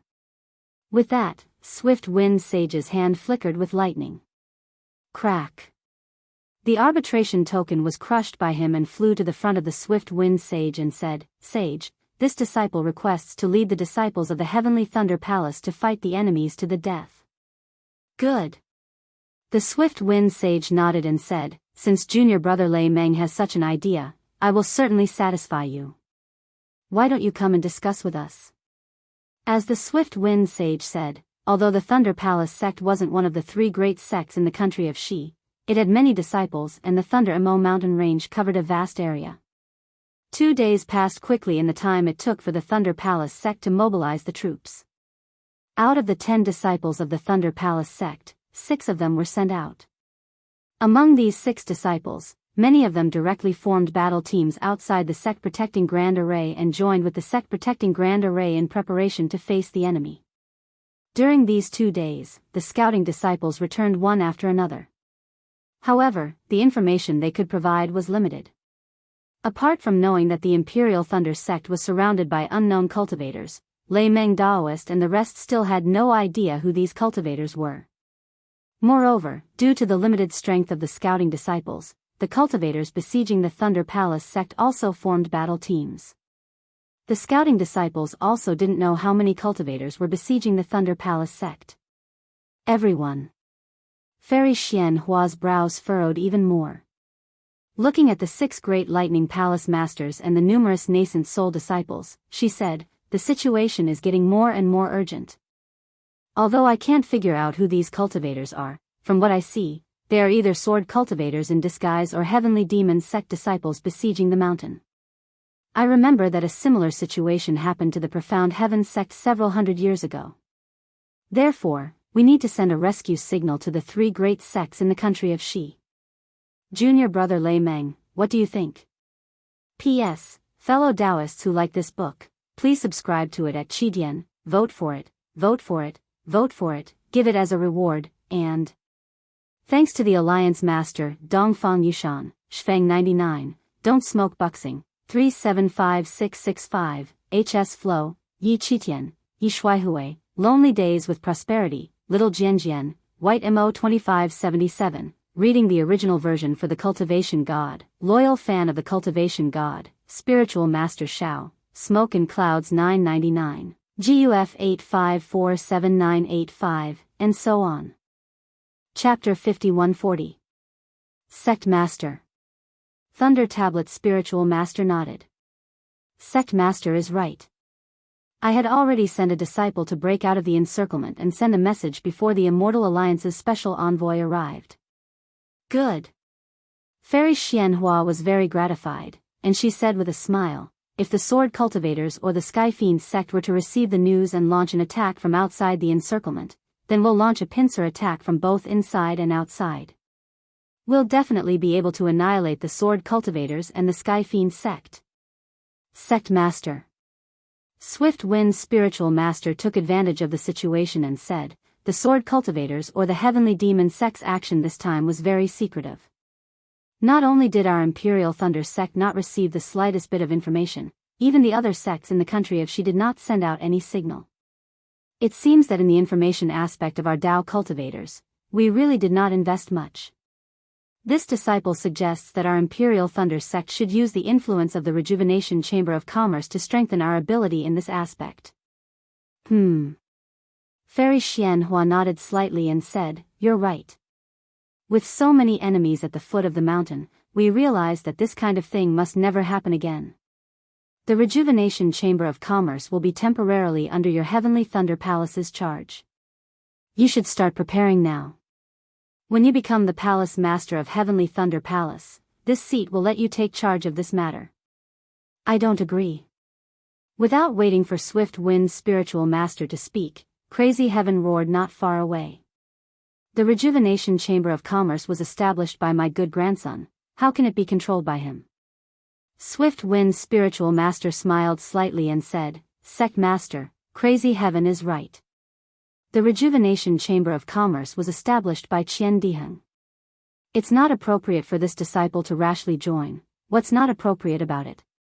Fairy Xianhua raised her eyebrows and said, You're the Palace Master of Heavenly Thunder Palace and Qian Diheng is a disciple of Heavenly Thunder Palace. It's natural for you to control the Rejuvenation Chamber of Commerce. Besides, although the Rejuvenation Chamber of Commerce was established by Qian Diheng, its development was supported by the Heavenly Thunder Palace and my Imperial Thunder Sect. Without the Imperial Thunder Sect as the foundation, would the Rejuvenation Chamber of Commerce be where it is today? Cough cough. Thunder Tablet's spiritual master coughed softly and said, Sect Master, this matter is of great importance. It's better to let Swift Wind's spiritual master consider it first. After the crisis of my Imperial Thunder Sect passes, it won't be too late for us to discuss it. Humph. Wild Heaven was about to jump up, but after hearing Thunder Tablet Reverend's words, he snorted coldly and said no more. However, in his mind, he had already begun to consider whether he should let Qian Diheng go to the Myriad Thunder Valley after this. Sect Master. At this moment, a sharp voice suddenly rang out from the distance. A Foundation Establishment disciple of the Imperial Thunder Sect flew over with a sound transmission talisman in his hand. His face was filled with panic. Thunder Tomb Reverend scolded in a low voice, Don't panic, speak slowly. The Foundation Establishment disciple's face reddened. After he flew closer, he took a deep breath and handed over the sound-transmitting talisman. He lowered his voice and said, Sect Master, Masters, there is a message from the patrolling disciples on the east side of the Thunder Emo mountain range. Fairy Xianhua looked at Reverend Lei Meng and asked, What is it that made you so flustered? Sect Master. The Foundation building disciple hesitated for a moment before replying, The cultivators on the east side of the Thunder Mountain range have all revealed their true appearances. They're wearing the Daoist robes of the Xianghua sect, and they're approaching our Imperial Thunder sect. If I'm not mistaken, the Xianghua sect has launched a sneak attack on our Imperial Thunder sect. What? Xianghua sect? Not to mention Fairy Xianhua, even Thunder Tomb Reverend was dumbfounded. He cried out involuntarily, This information, can the patrolling disciples be sure? Yes. The Foundation Establishment disciple nodded vigorously. The east side sent a total of 7 patrolling disciples, and they all saw it with their own eyes. Moreover, how could the patrolling disciples mistake the robes of the Xianghua sect's disciples? Damn it. Fairy Xianhua said in a low voice, I'm afraid it's the heavenly demon sect pretending to be the Xianghua sect's disciples. Sect Master. While they were talking, another Foundation Establishment disciple flew over rapidly from another direction. This disciple's forehead was covered in sweat, and his eyes flashed with panic. It was obvious that there was another bad news. Thunder Tomb Reverend didn't scold him again. When the disciple flew closer, he asked, Did the unknown besieging cultivators reveal their identities? The Foundation Establishment disciple looked at the previous messenger disciple and understood. He nodded and said, Yes, disciple received a message that the cultivators on the east side of the Thunder Emo mountain range have revealed their identities, damn it. Without waiting for the Foundation Establishment disciple to finish, Lei Tingzi cursed in a low voice, Sure enough, it's the heavenly demon sect pretending to be the Xianghua sect's disciples. Hearing Lei Tingzi's words, the Foundation Establishment disciple didn't dare to speak again. After Lei Tingzi finished speaking, he looked at the messenger disciple in front of him in surprise and said, Masters, the cultivators on the east side are wearing the Daoist robes of the 7 Skills sect. Ah? This time, Fairy Xianhua and the rest were even more surprised than when they heard about the Xianghua sect. They looked at each other, and their eyes were filled with confusion. Thunder Tomb Reverend was the first to speak. If it were sword cultivators surrounding the mountain, they might have pretended to be sword cultivators, but they wouldn't pretend to be Daoist cultivators. If it were the heavenly demon sect, they would only need to pretend to be one sect. There's no need to pretend to be multiple sects. Thunder Tomb Reverend shook his head and said, Disciple has a different opinion. What if the heavenly demon sect wants to create the illusion of being besieged by various sects and make our Imperial Thunder sect surrender without a fight? Yes, that's possible. Lei Tingzi hurriedly nodded and said, if the three great sects of the country of Shi besieged our Imperial Thunder sect at the same time, even this old man would be the first to retreat. Without waiting for Lei Tingzi to finish his words, another Foundation establishment disciple flew over like a madman from afar. Without waiting for him to come close, he shouted, reporting to Sect Master, a disciple from the south side of our Imperial Thunder sect has sent a message. One of the three great sects of the country of Shi, Xianxia School, has revealed themselves and is closing in on our Mount Lema. Hearing this, everyone was dumbfounded. They really didn't understand the situation. Whether it was the Thunder Tomb Reverend or Lei Tingzi, what they said was just an armchair strategist. What they said was only a possibility, but they didn't expect that the three great sects of the country of Shi would really besiege the Imperial Thunder sect. Was this a disguise by the Heavenly Demon sect, or was it really an attack by the three sects? Thinking of this, everyone looked at the north side of the Mount Lema at the same time. Until now, that was the only place that hadn't received any news from the patrolling disciples. They didn't have to wait for too long. In the time it took to eat a meal, another Foundation establishment disciple rushed back on the flying boat at lightning speed, shouting, reporting to Sect Master, something bad has happened. However, to the disciple's surprise, when he flew closer, jumped off the flying boat, and flew to the front of Fairy Xianhua and the others, no matter if it was Fairy Xianhua or Thunder Tomb Reverend, there was no change in their expressions. Even their eyelashes didn't move in the slightest. Damn it. The disciple couldn't help but feel ashamed of his panic. He thought to himself, only the nascent soul masters can keep their composure. I still have to cultivate more. Since the nascent soul masters didn't panic, the Foundation establishment disciple's heart instantly calmed down. He landed in front of Fairy Xianhua and bowed. A patrolling disciple from the north side of the Imperial Thunder sect has sent an urgent battle report. The cultivators who besieged our Imperial Thunder sect have revealed their identities. They are disciples of the Huanhua sect. They have formed a team and are pressing towards our Mount Lema. Currently, the number of Huanhua sect disciples is unknown. Everyone was silent. The entire sect seemed to be imprisoned by a great calamity. An indescribable aura shrouded the space. It was as if countless large hands were strangling everyone's throats, making them unable to breathe. At the same time, the oppressive aura was like a large hand gripping the entire Mount Lema. The last disciple who sent the message was somewhat surprised. He looked at Fairy Xianhua's numb expression and suddenly turned to look at the other three disciples who sent the message and exclaimed, Senior Martial Brother, could it be that the other three aren't disciples of the Huanhua sect?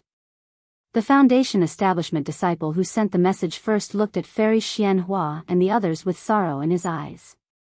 He said, Our Imperial Thunder sect is now besieged by the top 4 Dao cultivation sects in the country of Shi. Top 4?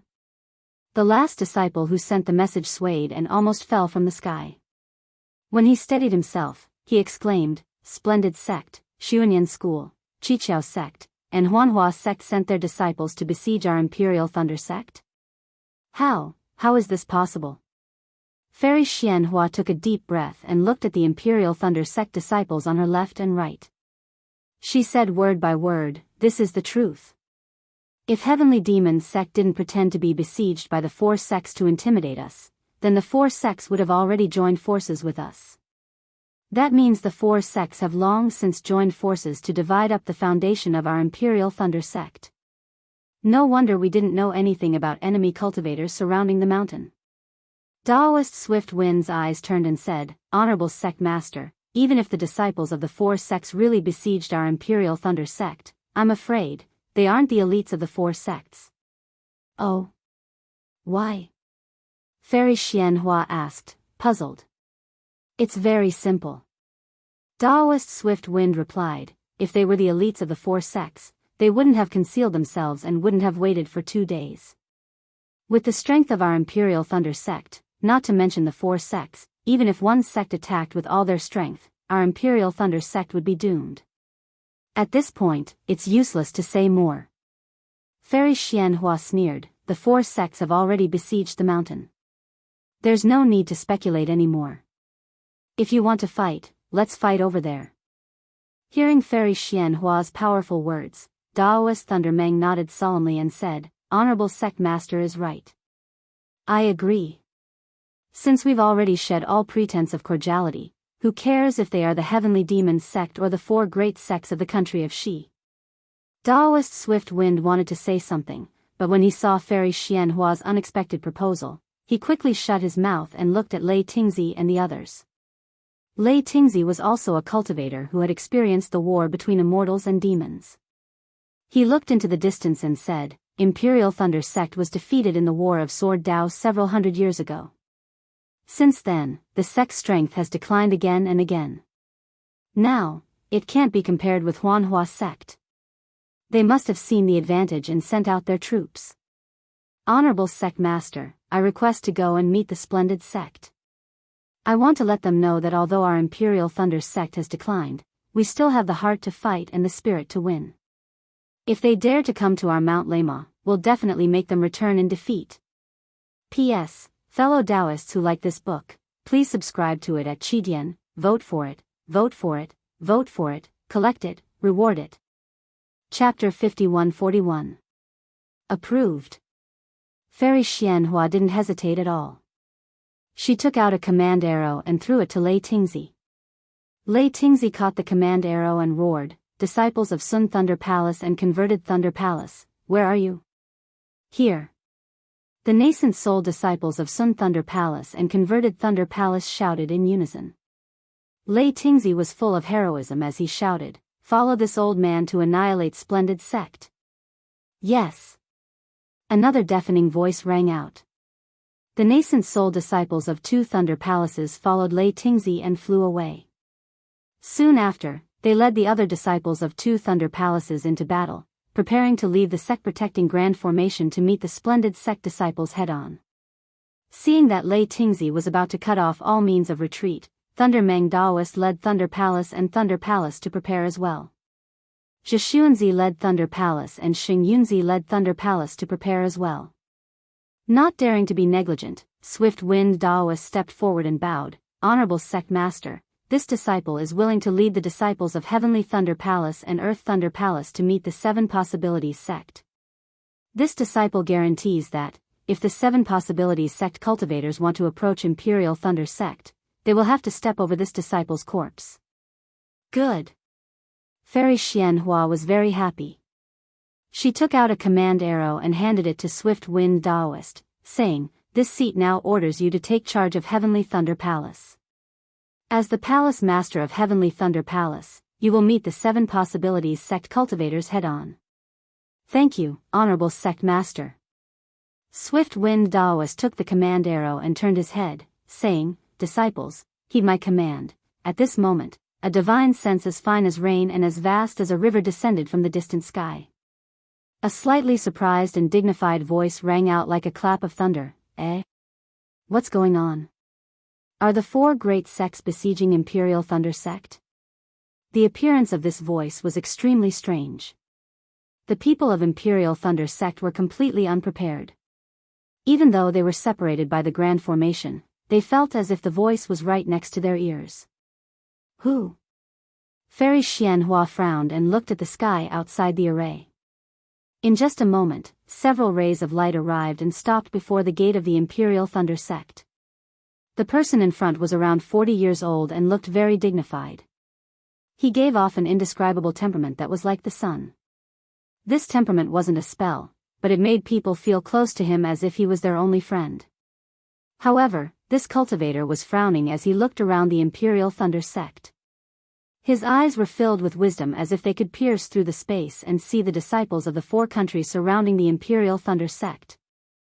There were 3 people standing behind this cultivator. The cultivator in the middle had a tall stature and wore a brocade robe.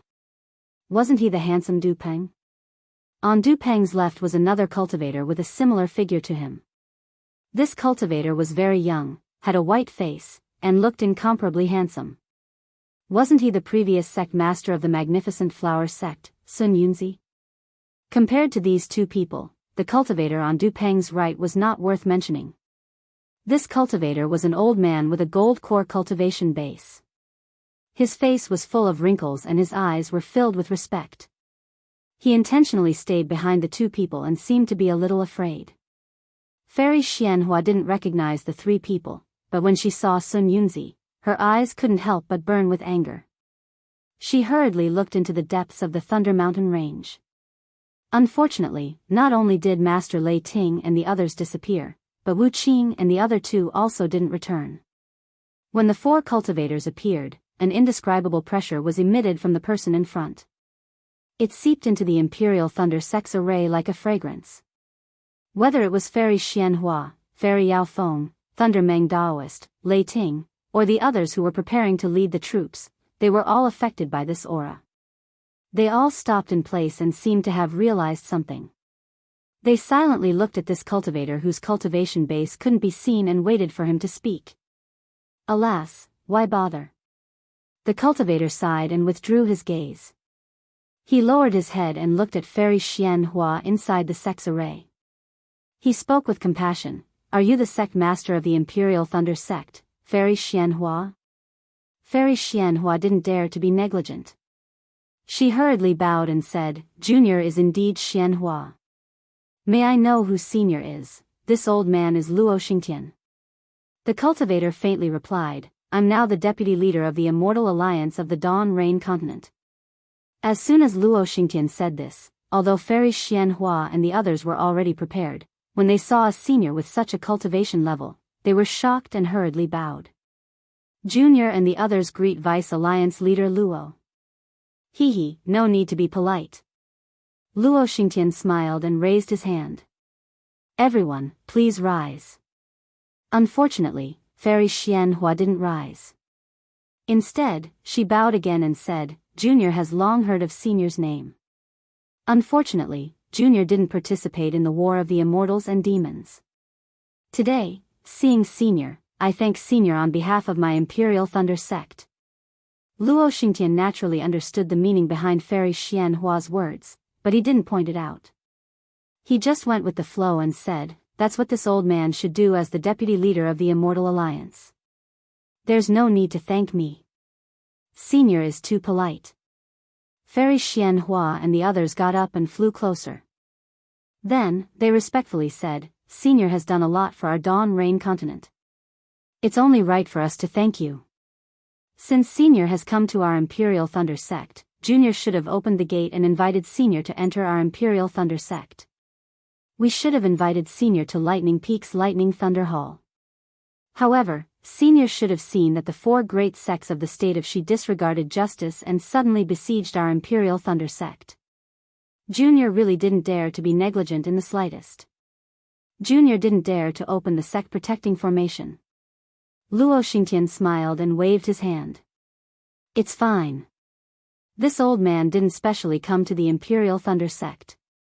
I just happened to pass by and received a message from a disciple of the Immortal Alliance. This old man was a little curious after reading the message, so I came to take a look. However, who would have thought that I would encounter Du He, Sun Yunzi, and Li Feng on the way? They didn't say anything about the Imperial Thunder sect, but... At this point, Luo Xingtian stopped smiling and looked at Sun Yunzi. This old man seems to have understood something. Reporting to the deputy leader. Sun Yunzi hurriedly bowed and said, this matter has nothing to do with I just received a message from my son and wanted to seek justice for him. Everything that you saw was also beyond I's expectations. Oh. Luo Xingtian stared blankly and looked at Du He. Du He, could it be that this was your doing? When Du He heard this, his expression changed greatly. He hurriedly bowed and said, Lord Alliance Leader, you've misunderstood this disciple. This disciple just came to the Dawn Rain continent. How could I possibly have such an influence? This disciple only came to confirm something nearby. How could it cause such a huge uproar? Seeing the two spirit-severing cultivators shirking their responsibilities, Luo Xingtian's gaze fell on the golden core cultivator and asked, Li Feng, could it be that this was your doing? When Li Feng heard this, he knelt on the ground and kowtowed. Lord Alliance Leader, this little one is only a golden core disciple. How could I have such strength? This disciple was bullied to this extent by the Imperial Thunder sect and didn't even dare to say a word. How could this disciple invite so many disciples? Luo Xingtian frowned and asked, "You didn't invite those Xianghua sect disciples?" Li Feng shook his head like a rattle drum and said, "Lord Alliance leader is wise. This disciple didn't see any Xianghua sect disciples at all." Fairy Xianhua looked at the unfamiliar Li Feng. When Li Feng finished speaking, she hurriedly said, "Lord Alliance leader, who is this Li Feng? How did my Imperial Thunder sect bully him?"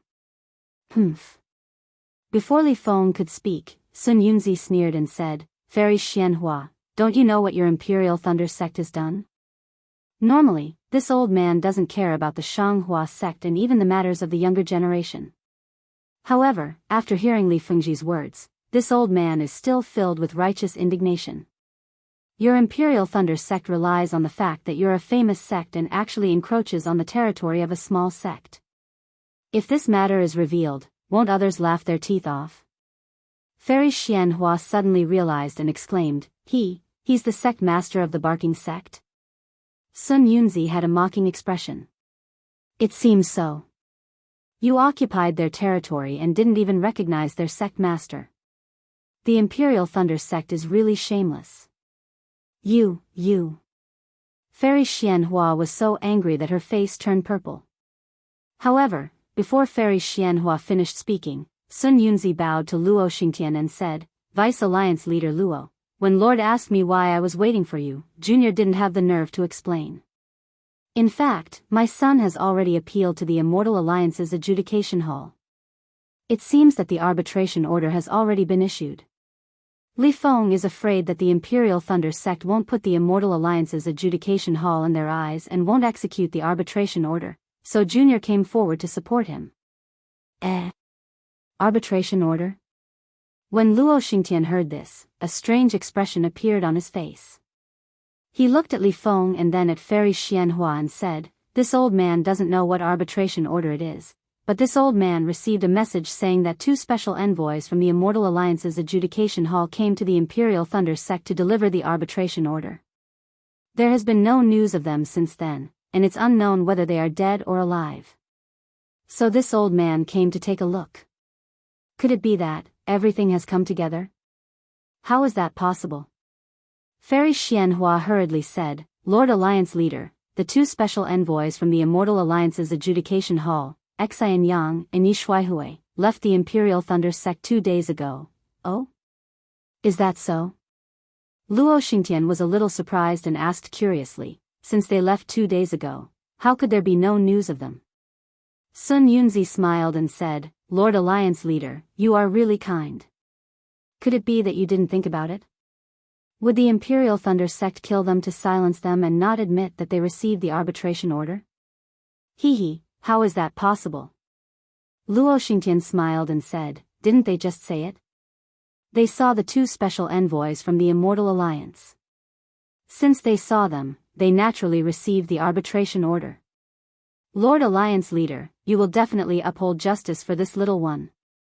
Li Feng didn't get up and kowtow at this time. This little one worked hard to establish the barbarian sect. I thought that by being close to the Imperial Thunder sect I would be able to lean on a big tree and enjoy the shade. Who knew that they would ignore this little one's hardships and take away a few hills in this little one's sect? P.S. Fellow Daoists who like this book, please go to Qidian to subscribe to support, vote for a monthly vote for a recommendation vote, bookmark, reward, and thank you for all forms of support. Chapter 5142. Luo Xingtian waved his hand and said with a smile, "You're talking nonsense. Since it's a hill, how could it be taken away so easily? It's not like it's some secret technique. How is it not possible?" Li Feng gritted his teeth and said as if he was cutting off all means of retreat, "Those hills were originally favored by this little one and I spent more than 10 years on them. However, the Imperial Thunder sect felt that the hills were a threat to them and insisted that the hills belonged to them. They forcibly expanded their formation to protect the hills." Hearing Li Feng's sad story, Luo Xingtian frowned and looked at Fairy Xianhua with displeasure. "If that's the case, then it's your Imperial Thunder sect's fault. Isn't it just a few hills? How could it affect the sect protecting formation? It doesn't matter if it's occupied by small sections. Even the secular people know to give way to neighbors. Imperial Thunder sect is such a big cultivation sect. How could they be so stingy? Hearing Li Feng distorting the truth, Fairy Xianxia was already furious. When Luo Xingtian finished speaking, she hurriedly argued, Lord Alliance Master, it's absolutely not like what Li Feng said. The hills he mentioned are the peaks of my Imperial Thunder sect protecting Grand Array. My Imperial Thunder sect's array has long been set up on them. How could they be the hills he mentioned? Alliance Master, please judge clearly. So it's like this. Luo Xingtian muttered and raised his hand, show Buddha the arbitration order of the Judgment Hall, this. Daoist Swift Wind was dumbfounded. His face flushed red and he hurriedly flew over from afar and said respectfully, it's all this junior's fault. Oh. Who are you? What did you do wrong? Luo Xingtian was confused and asked curiously. Daoist Swift Wind hurriedly replied, Junior. Junior was really angry just now. I destroyed the arbitration order. Luo Xingtian snorted. Although there was no special expression on his face, anyone could see the displeasure in his eyes. Luo Xingtian calmly said, destroying the arbitration order is not a big crime. It just represents the Imperial Thunder sect's contempt for the Immortal Alliance's ruling and does not intend to accept the Immortal Alliance's ruling. The Imperial Thunder sect will bear all the consequences. The Immortal Alliance will support the Barbarian sect's request.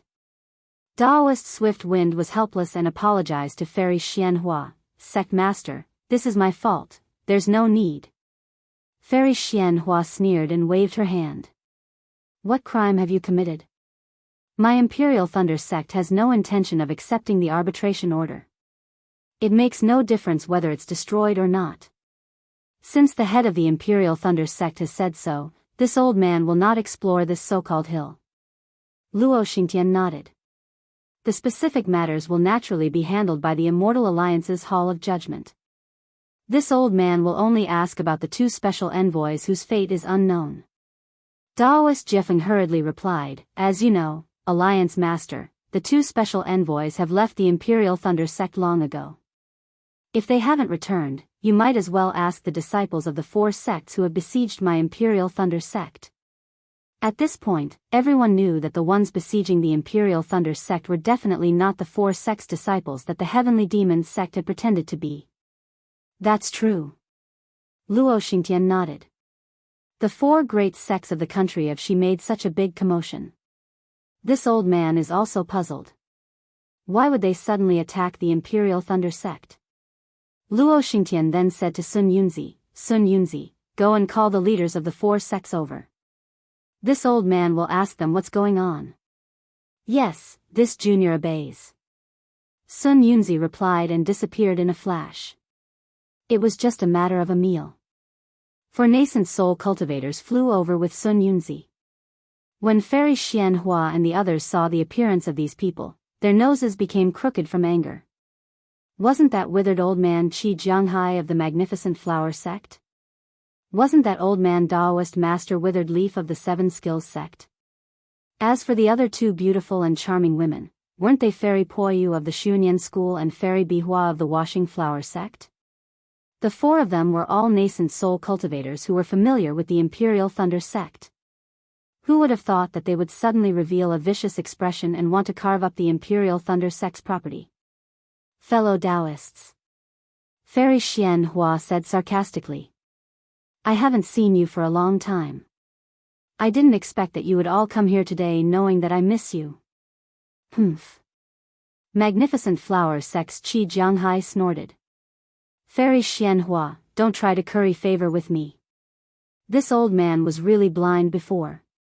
I didn't think that your Imperial Thunder sect would be so despicable that you would even bully a small sect like the Barking sect.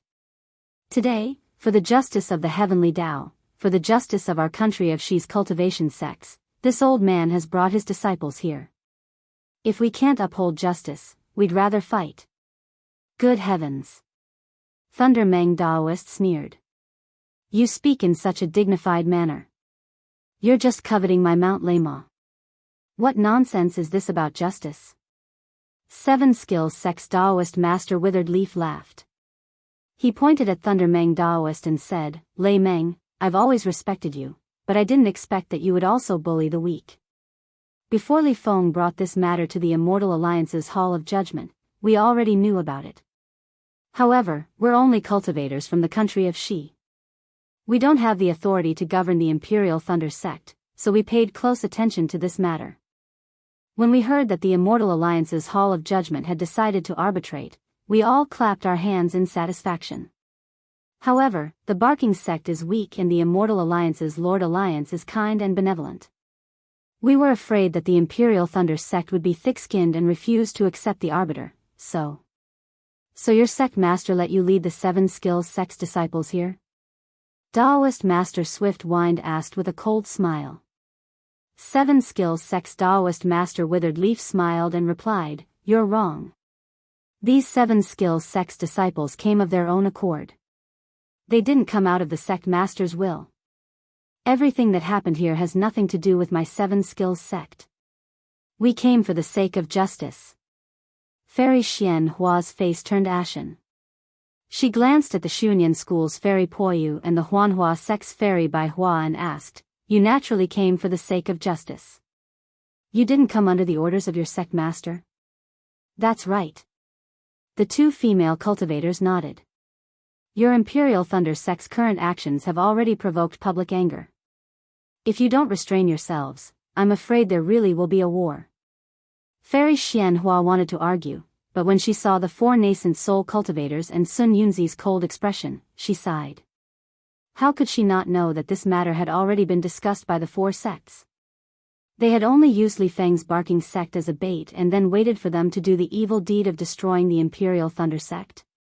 When she thought of this, Fairy Xianhua hastily looked at Luo Xingtian, pondering how to convince the Immortal Alliance's Vice Alliance Master of the Imperial Thunder Sect's innocence. Unfortunately, Luo Xingtian didn't listen to the 4 nascent soul cultivators. When Fairy Xianhua finished speaking, he immediately asked, This old man wants to ask you, did you see the 2 special envoys of my Immortal Alliance's Judgment Hall? The 4 looked at each other and shook their heads. Reporting to Lord Alliance Master, when Senior Sun Yunzi came to inquire, he already mentioned this matter. We also asked the disciples before we left. They only saw the 2 special envoys fly into the Imperial Thunder Sect and didn't see them fly out. Inverting black and white. Fairy Xianhua gnashed her teeth and spat out these words. She didn't argue anymore. Fairy Xianhua. Luo Xingtian said sternly, Did you hear that? This junior heard it. Fairy Xianhua's body felt weak and her voice trembled. They have already lost their conscience. How can their words be taken seriously? Since you feel that the Imperial Thunder Sect is wrongly accused, then, what evidence do you have? What reason do you have for this old man to believe your Imperial Thunder Sect? Luo Xingtian asked indifferently. At this moment, Daoist Swift Wind hurriedly said, Lord Alliance Master, you are the Vice Alliance Master of the Immortal Alliance. This junior has a presumptuous request that I hope Lord Alliance Master will consider, and speak. Luo Xingtian nodded. The whereabouts of the 2 special envoys of the Immortal Alliance's Judgment Hall are important. Daoist Swift Wind said respectfully, but in the end, it's just 2 lives. Now that the 4 great sects of the state of Shi have besieged my Mount Lama, my Imperial Thunder Sect has already sent out a battle team to prepare for battle. After the great battle of Dao and Sword, there have been many battles between sects, but today's imminent battle is rare. In this battle, the number of casualties won't be in the hundreds, but in the thousands or tens of thousands. Senior, as the Vice Alliance Master of the Immortal Alliance, you can't ignore these lives. This. Luo Xingtian seemed to be in a difficult position. However, he looked at the crowd and then at the Imperial Thunder Sect disciples guarding the edge of the array. He nodded and said, In that case, this old man will make a temporary ruling. Sect Master of the Imperial Thunder Sect, first remove the undecided hills from your array. These hills will be temporarily managed by the Immortal Alliance. You all should also appeal to the Judgment Hall of the Immortal Alliance about this matter. This old man will also issue an alliance master's order to the judgment hall and have them investigate carefully to find out the truth. What do you think?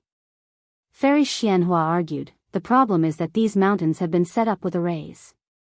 Removing the arrays will affect the power of my Imperial Thunder Sect protecting Grand Array.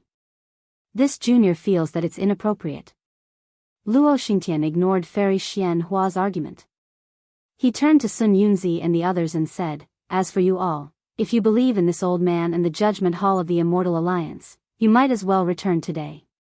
You are all sects of the state of Shi and should support each other. You shouldn't go to war at the slightest provocation. This.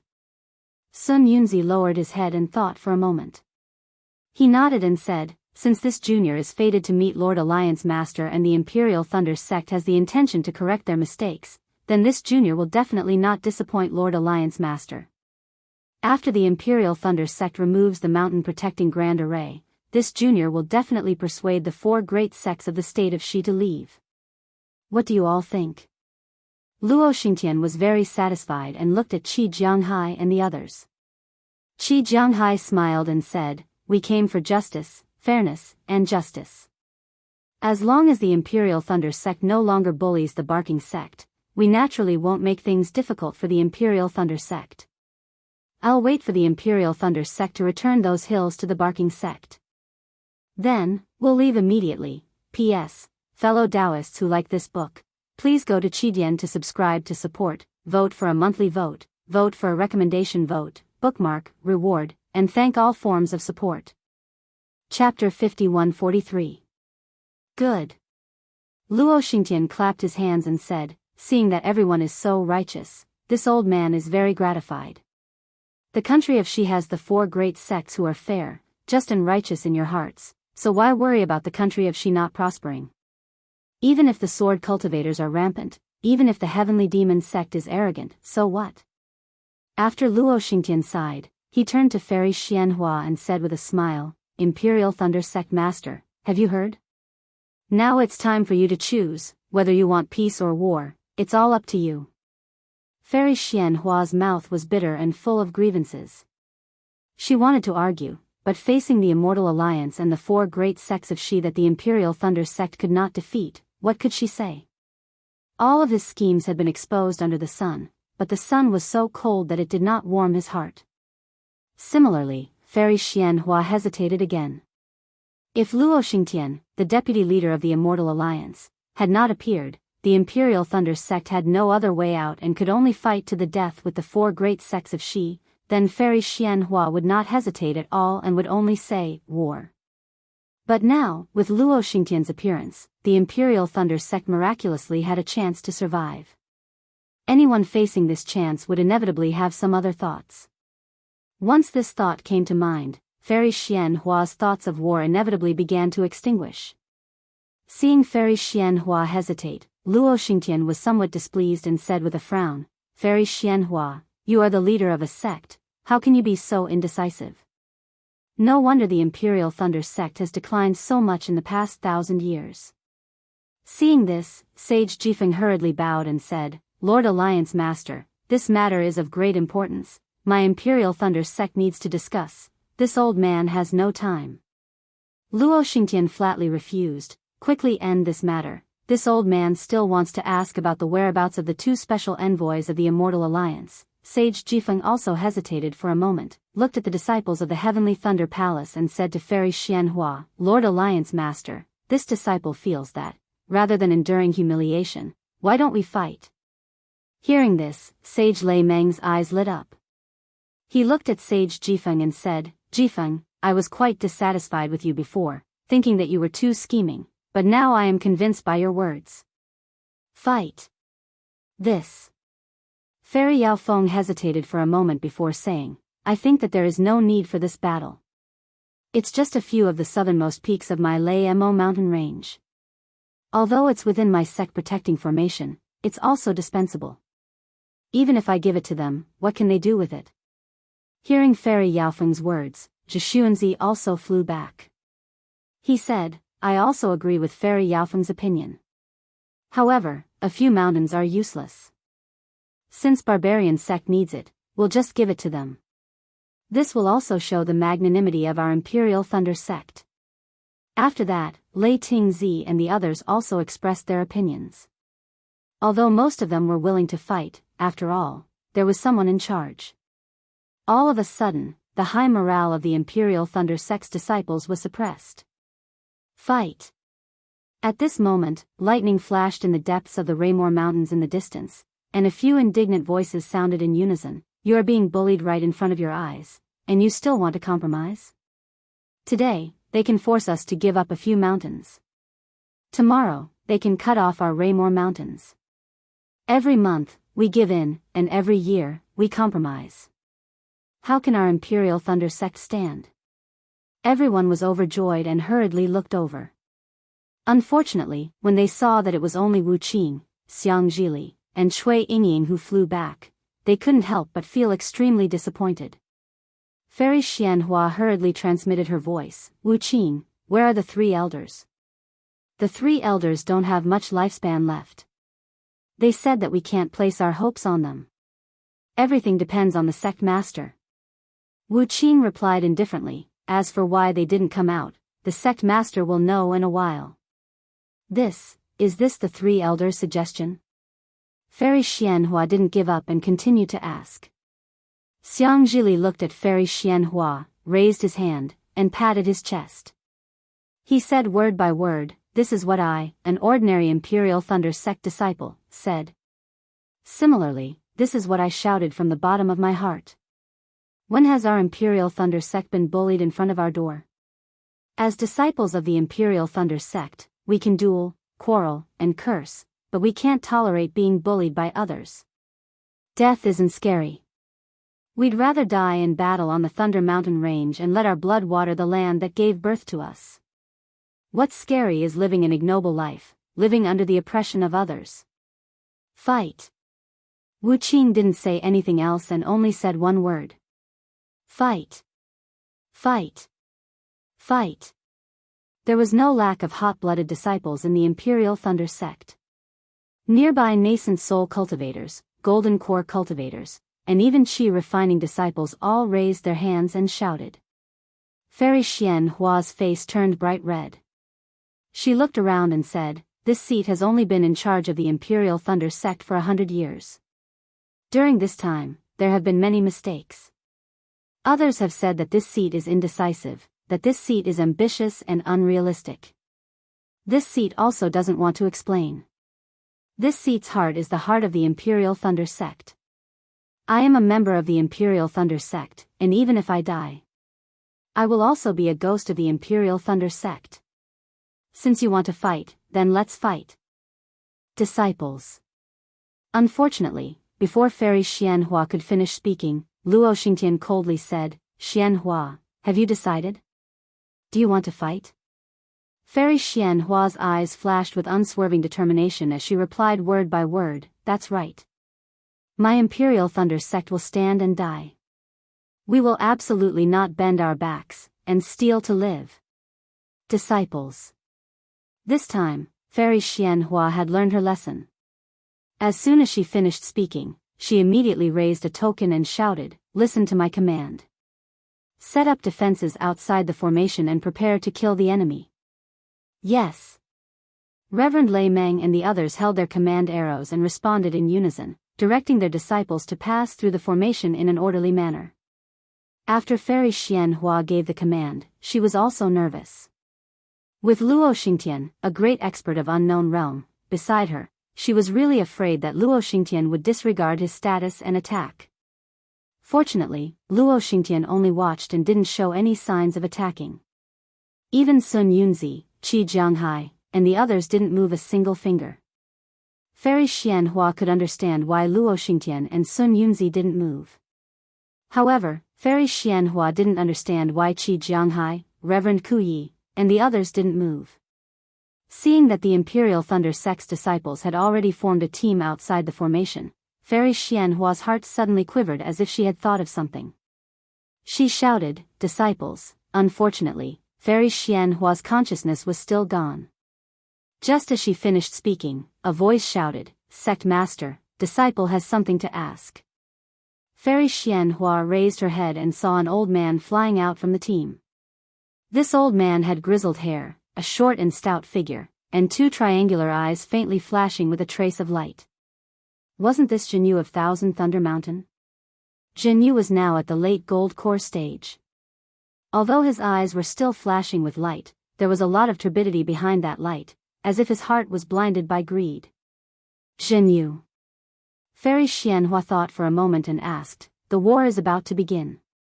What do you have to say?" Reporting to Sect Master. Jianghu bowed and said, "Junior wants to ask, is the southernmost part of the Imperial Thunder Sect that isn't connected to the Lamo mountain range more important, or is the lives of my Imperial Thunder Sect's disciples more important?" Damn it. Fairy Xianxia cursed inwardly. She knew that something she didn't want to see had happened.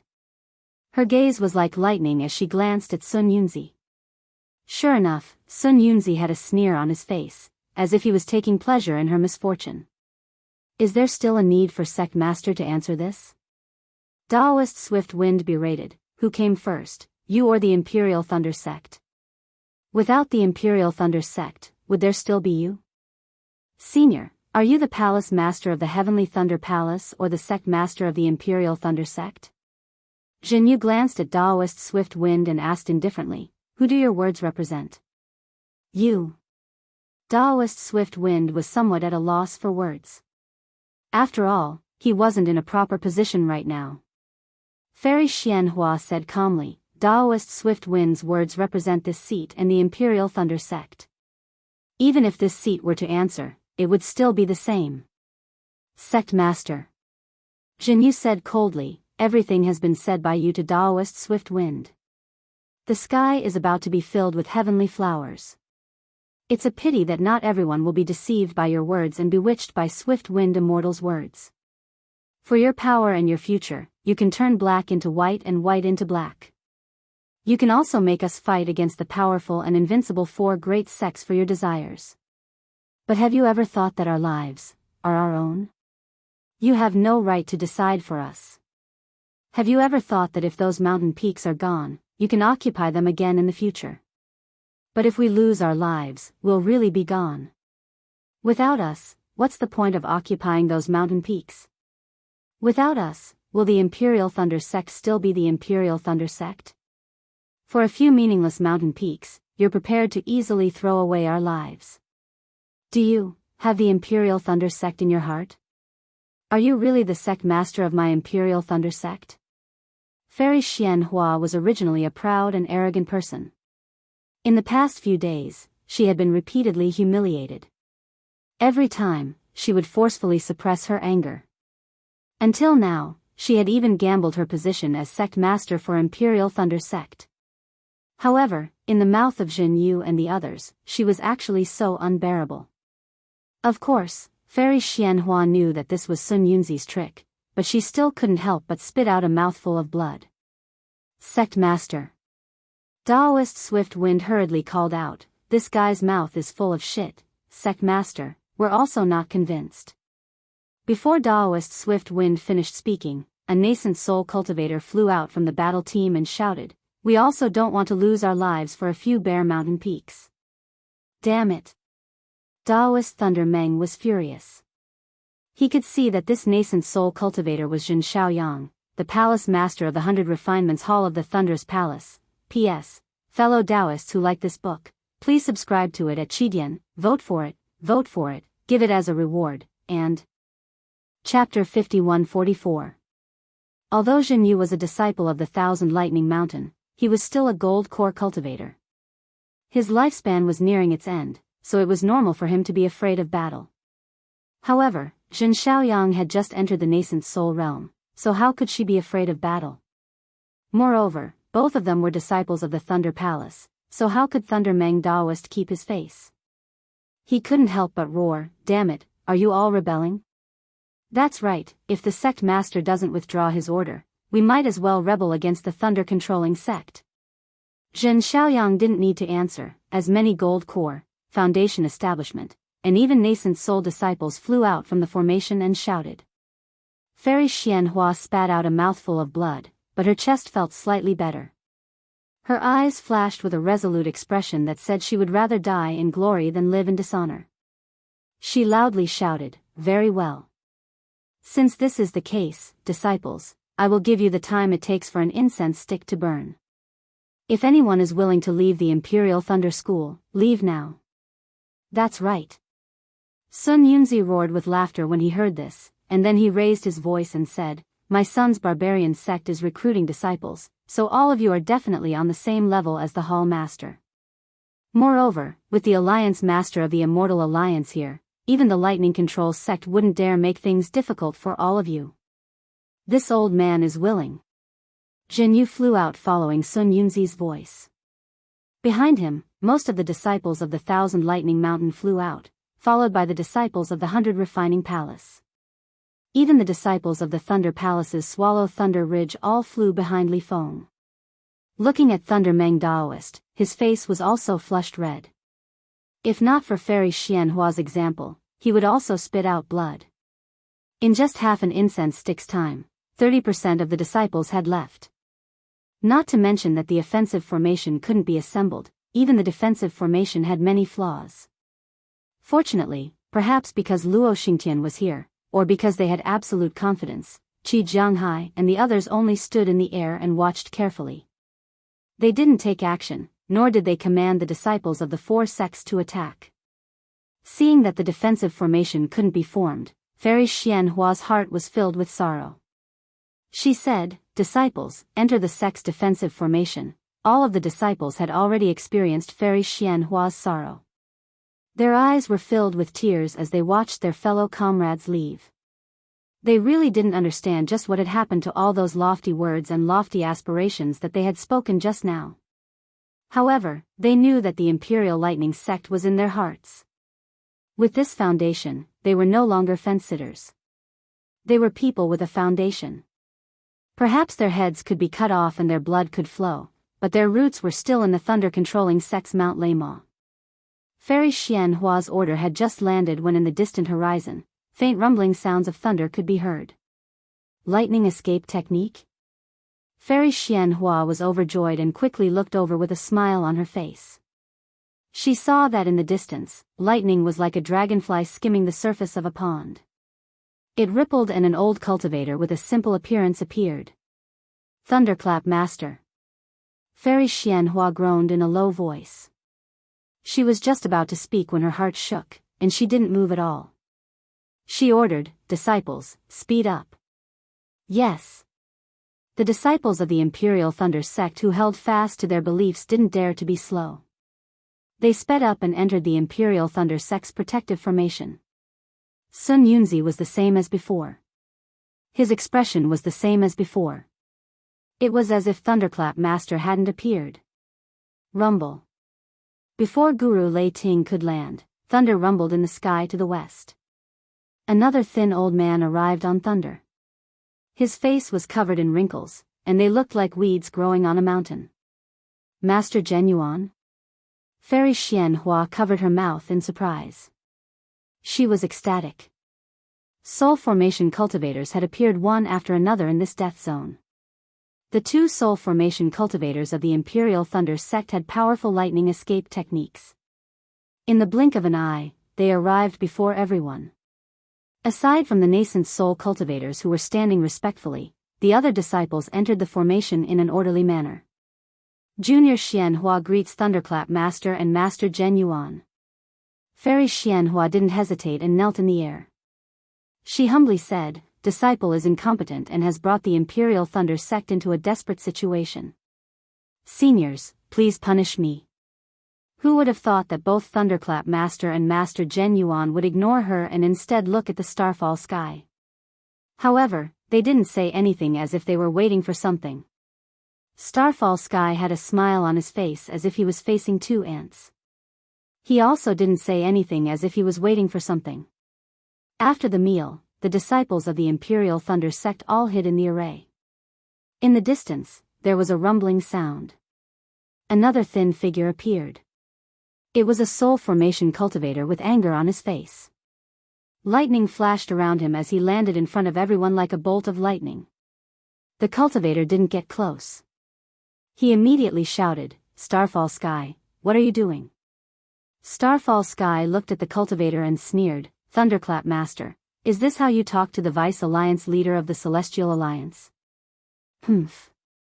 Thunderclap Master stood in the air and coldly snorted.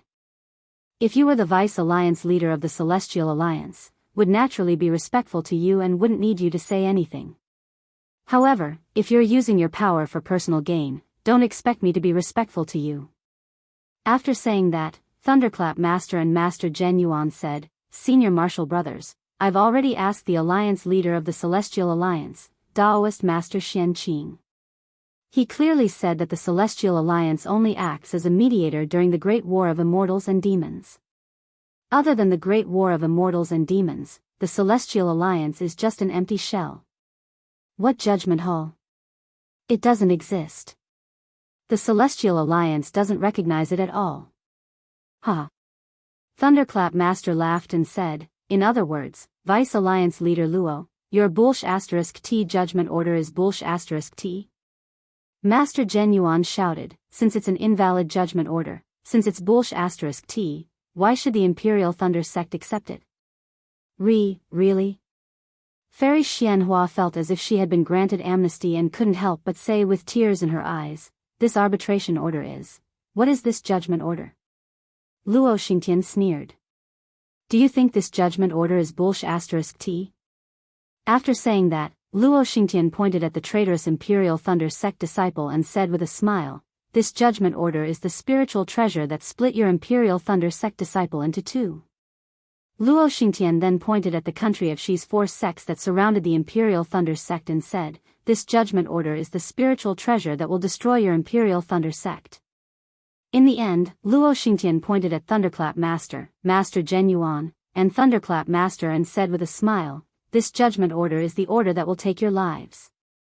When Luo Xingtian finished speaking, the three spirit-severing cultivators trembled and their faces turned pale. Luo Xingtian said indifferently, according to what I know, you should still have 10 years of lifespan left. However, you used your divine ability to go to the Celestial Alliance. 10 years of lifespan have already been used on the road, damn it. Master Zhen Yuan cursed angrily. Even if I used my lifespan on the road, it would still be better than you wasting your lifespan on crafty schemes. Luo Xingtian coldly looked at Thunderclap Master and said meaningfully, Thunderclap Master, since he has already made it clear, why didn't he come with you? This. Thunderclap Master hesitated for a moment and didn't answer. Lord Alliance Master Du Peng, who had been silent all this time, finally spoke. Didn't you come to find the two envoys? Since the country of Shi's four sects didn't see them leave, I believe they must be in the Imperial Thunder Sect. Why don't you go in and search for them? Luo Xingtian nodded and said, Imperial Thunder Sect, the two envoys of my Celestial Alliance's Judgment Hall came to the Imperial Thunder Sect to send a message. After that, there was no news. This old man suspects that your Imperial Thunder Sect killed the two envoys and destroyed the Judgment Order. This old man wants to search your Mount Leymah. Damn it. Fairy Xianxia was already furious.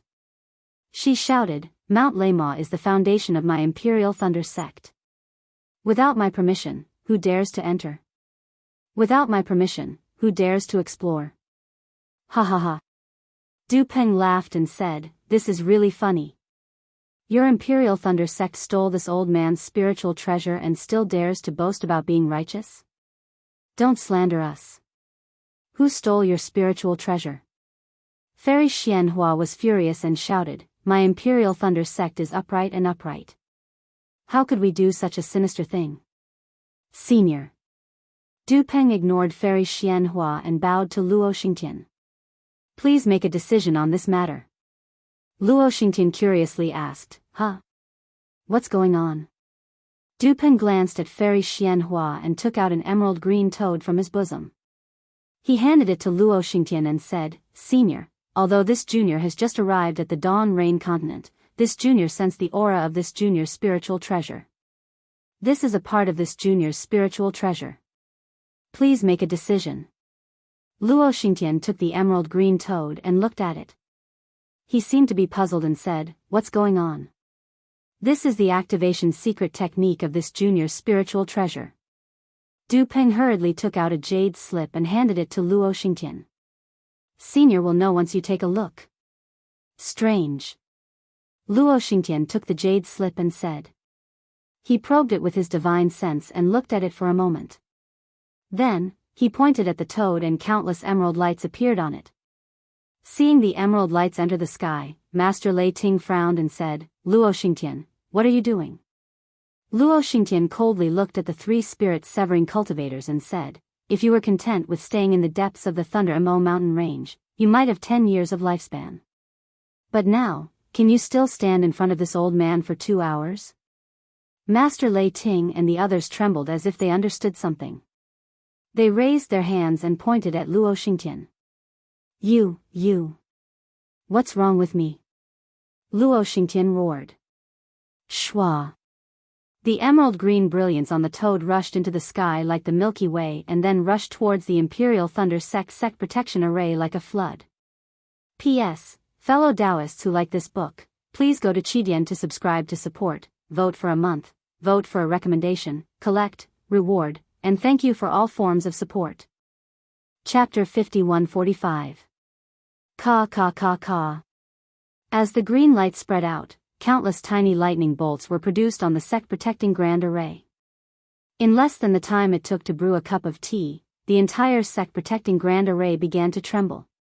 Boom. It was unknown where it began to collapse, but the sect-protecting grand array let out an indescribable sound of collapse. What is going on? Fairy Xianxia turned pale with fright. The sect-protecting formation of the Imperial Thunder Sect was the last line of defense for the Imperial Thunder Sect's disciples. If this formation collapsed, the Imperial Thunder Sect would have no other choice but to be destroyed. Boom boom boom. Countless explosions sounded everywhere. In the end, boom. An earth-shattering thunder sounded. From the depths of the Layamo Mountains, a huge lightning ball was born. At the same time, the toad in Luo Xingtian's hand flew out of his hand and pounced towards the lightning ball as if it was searching for treasure. Before it could get close, the toad had already turned into 1,000 feet large shadow. This shadow was not like the spirit treasure toad, but was very lifelike. It was like a real toad that could swallow heaven and earth. It opened its mouth wide and fell towards the lightning ball. Boom. Light and darkness intertwined. The green light closed and the lightning ball was actually covered by the toad's light. After a huge explosion, the lightning ball and the toad rapidly shrunk. When everyone saw it clearly, wasn't it a toad playing with a pearl? The thunder subjugation pearl that Qian Qinghua obtained was in the toad's mouth. Moreover, with the disappearance of the thunder subjugation orb, the Imperial Thunder Sect's protective formation began to crumble inch by inch. The entire Layamo Mountains was like a shy virgin naked in front of the 4 sects of the country of Shi. Luo Xingtian. Suddenly, Wu Qing roared loudly, Qian Lei Zi was killed by you. Before he died, he already. Unfortunately, before Wu Qing could finish, boom. A huge fist flew across the sky and hit Wu Qing's body. Wu Qing screamed and fell down like a rock. Wu Qing. Cui Yingying only had Wu Qing in her eyes. She roared and pounced towards Wu Qing. Luo Xingtian raised his hand and the toad landed in his hand. Luo Xingtian looked around with satisfaction and said, Du Peng, do you see? The cultivators of the Lost Land were indeed ignorant. They didn't even understand such a simple principle. How could there be benefits in this world for no reason?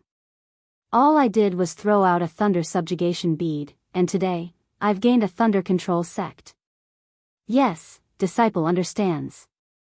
Du Peng bowed and said, but this thunder controlling sect is too small, and Junior disdains to take charge of it. That's easy. Luo Xingtian laughed. I've already made the arrangements. It's fine if you don't want to. I'll leave the Imperial Thunder Sect to someone else. Li Feng was overjoyed. Thinking that the other party was talking about him, he hurriedly bowed and said, Disciple thanks Lord Alliance Head, Pooh. Seeing this, how could Master Lei Ting not know that this was premeditated by Luo Xingtian? He couldn't hold it in any longer and spat out a mouthful of blood essence, dispirited in midair. Senior! Wuqing cried out in alarm and hurriedly flew over to support Master Thunderclap. Unfortunately, Master Thunderclap's body was trembling and his aura was weak. He was already on the verge of death. Luo Xingtian glanced at Master Thunderclap and seemed to be prepared for Master Thunderclap's death. He looked at Li Feng and said, "Li Feng, you think too much." Pooh. Hearing this, Lei Yunzi spat out a mouthful of blood essence. He couldn't hold it in anymore. Cui Yingying turned pale with fright and shouted, "Senior." Just as Cui Yingying supported Lei Yunzi, Luo Xingtian continued, "I've already arranged a sect master in the Imperial Thunder sect." Damn it. Pooh. The last spirit severing stage senior of the Imperial Thunder sect couldn't hold it in any longer. He cursed and spat out a mouthful of blood, also dispirited in midair. Xiang Zhili was already prepared and hurriedly flew out to support Master Zhenyuan. At this moment, whether it was Master Zhenyuan or Fairy Xianxia, everyone knew that there were more hidden pawns in the Imperial Thunder sect other than the exposed spies. Unfortunately, Luo Xingtian smiled mysteriously and said, "Since all of you are dead, why should I reveal my trump card? If you want to die, then so be it." After saying this, Luo Xingtian looked at Sun Yunzi and said, "Sun Yunzi, 2 special envoys of the Immortal Alliance went missing in the Imperial Thunder sect. The Imperial Thunder sect won't cooperate with the investigation. I order you to break the formation and enter to find out if they are alive or dead." "Yes, Junior obeys." Sun Yunzi replied loudly. He raised his hand and waved, "Disciples, listen to my command. Destroy the Imperial Thunder sect." Disciples. Fairy Xianhua didn't have time to think and hurriedly shouted, "Listen to my command. Kill. Kill." Whether it was the disciples of the Imperial Thunder sect or the disciples of the 4 sects surrounding the Imperial Thunder sect, they all roared. A great battle was about to break out. The Imperial Thunder sect was about to be destroyed. Esteemed Lei Ting, esteemed Zhenyuan, and Lei Yunzi all opened their mouths. Their eyes were filled with despair. Although they couldn't see the future, they already knew the end of the Imperial Thunder sect. They stretched out their hands, wanting to grab onto hope, but hope floated away like a fish in water. Rumble. Suddenly, a thunderous roar came from the distant sky. Afterward, the entire world was engulfed in the wrath of thunder. Countless roaring thunder, dark clouds, thunder, and lightning bolts appeared as if the world was about to be destroyed. In the blink of an eye, the entire sky was covered in lightning. In the layers of dark clouds, countless lightning bolts roared like dragons. However, these lightning bolts didn't dare to be loud, for fear of alarming the people in the sky. Just as the lightning bolts roared, a divine sense poured over like a vast ocean. In an instant, it covered the entire Mo mountain range. This divine sense was filled with the wrath of the thunder god and the majesty of a ruler. The shackles of heaven and earth were unparalleled, and the power of the human race was unparalleled. Lord Alliance Master of the Heavenly Alliance. Luo Xingtian and Du Peng were dumbfounded. Both of them were in disbelief. They couldn't believe it. How could such a majesty that was comparable to the Alliance Master of the Heaven Alliance appear in the Dawn Rain continent? Rumble. Just as the two of them were in shock, countless lightning bolts struck from the thunder. Then, the entire world was filled with lightning bolts and majesty. Amidst the clouds of lightning and the picturesque sunlight, a thin and tall cultivator walked out as lonely as snow.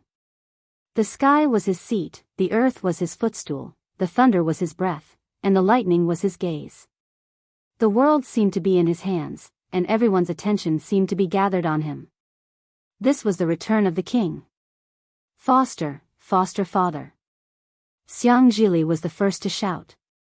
This scene had appeared in his dreams countless times. Now that it appeared again, Xiang Zhili suspected that he was still dreaming. "Little junior brother?" Xiang Yang couldn't help but shout when he saw that the cultivator was as handsome as jade. However, his eyebrows were upside down, and he looked familiar with his phoenix-like eyes. Senior brother Shao." Cui Hongshan's tears suddenly fell, and he couldn't say another word. Xiaohua. Zhua **** finally woke up, and pleasant surprise filled his heart. You're actually still alive. Of course, with this thought, Zhua **** became sorrowful again. Old man, you had eyes in the underworld. When you were alive, you wanted Xiaohua to give you face, but in the end, you didn't wait. Today, this child Xiaohua can finally hold his head high. Your face in the Thunder Control sect, in the Dawn Rain continent, is unprecedented. Amidst the rain of lightning, Xiaohua floated over. His divine sense swept over, and his might enveloped the world as if it was sealed. Although he still hadn't landed, Xiaohua's seemingly ordinary expression was like that of a god. Without any hesitation, he said indifferently, Du Peng, you narrowly escaped death from the Yi-Lin continent to the Dawn Rain continent. Was it all for these schemes and machinations? Since that's the case, you'd better return. Finished speaking, Xiaohua extended his hand. In an instant, it was as if the entire vault of heaven fell. Du Peng clearly had the strength of a spirit-severing stage cultivator, but in Xiaohua's large hand, he wasn't even comparable to an infant. Bang! Xiaohua's large hand fell and grabbed Du Peng. Amidst his flesh and blood bursting, a demonic figure hurriedly flew out. Ji Peng, you've already revealed your true body. Why do you need to leave? Xiaohua muttered softly. As if thunder had descended, countless lightning bolts appeared out of thin air, forcibly imprisoning this demonic figure. In an instant, the demonic figure turned into scattered ashes, and its divine soul scattered. Senior. The lofty Luo Xingtian no longer dared to have any hesitation. He knelt on the ground and said, Junior has been bewitched by this devil, your scheme is very far-sighted. Even this old man admires you. Xiaohua expressionlessly looked at Luo Xingtian and said, if it was someone else, they would presumably let you go. Unfortunately, you don't know that this thunder-subduing bead was personally brought back to the Thunder Control sect by this old man. If I don't kill you, how can this old man understand the cause and effect? Besides, if you covet any sect in the Dawn Rain continent, this old man won't make things difficult for you. Unfortunately, you actually dared to place your ambitions on the Thunder Control sect. Although the Thunder Control sect expelled this old man, the myriad Thunder Valley that this old man came from is still in the Thunder Control sect. If this old man doesn't kill you, who will I kill? You. Luo Xingtian suddenly came to a realization and said in shock, you're Xiaohua, the abandoned disciple of the Thunder Control sect? The Thunder Control sect can do without this old man, but this old man can't do without the Thunder Control sect in his heart. Xiaohua said indifferently and waved his hand again. A light figure like a thunder god descended and grabbed the lofty Luo Xingtian. Since you dare to offend the Thunder Control sect, then you can only use your life to pay for it. Senior, spare my life, spare my life. Luo Xingtian loudly begged. Boom. Xiaohua's lightning hand tightly locked onto Luo Xingtian's body. Luo Xingtian's body was unable to resist and shattered. A panicked primordial spirit was revealed. It was extremely frightened. Pooh! Lightning flashed in the sky for no reason and smashed onto this primordial spirit. It was faster than rain falling on an ink painting. Luo Xingtian's primordial spirit quickly faded. Xiaohua. Master Lei Ting called out softly and closed his eyes peacefully. This is Daoist Master Xiao. Master Zhen Yuan was also surprised and looked at Xiaohua in disbelief. Lei Yunzi took a deep breath and called out, Fairy Xiaohua. Unfortunately, before he could finish speaking, the lifespan that was hastily consumed had already disappeared. Lei Yunzi left unwillingly. P.S. Fellow Daoists who like this book, please go to Qidian to subscribe to support, vote for a month, vote for a recommendation, collect, reward, and thank all forms of support. Xiaohua has finally returned, the king has returned. In order to thank fellow Daoists for not leaving and abandoning me, I added a chapter to thank everyone. Chapter 5146. Before Xiaohua landed, he had already seen clearly that Lei Yunzi and Master Lei Lei had long reached the end of their lifespans. The reason why they were still gasping for breath was because they had used some kind of secret technique. Because these secret techniques were heaven-defying, Xiaohua's rejuvenation pill and peach of immortality were unable to do anything to them. Therefore, Xiaohua didn't waste those precious spirit fruits. Seeing the two spirit-severing cultivators fall, Xiaohua raised his hand and beckoned again. The dark green toad with the thunder-subduing bead in its mouth fell into his hand. Xiaohua's gaze was like lightning. After looking at it for a moment, he sneered and said, "You can really endure. Back then, were you hiding inside it? Because your secret technique came from the Yilin continent's Heaven Alliance, no one on the Dawn Rain continent knew about it. Therefore, you set up a trap for Qian Qinghua to fall into and send the thunder-subduing orb back to the Imperial Thunder Sect.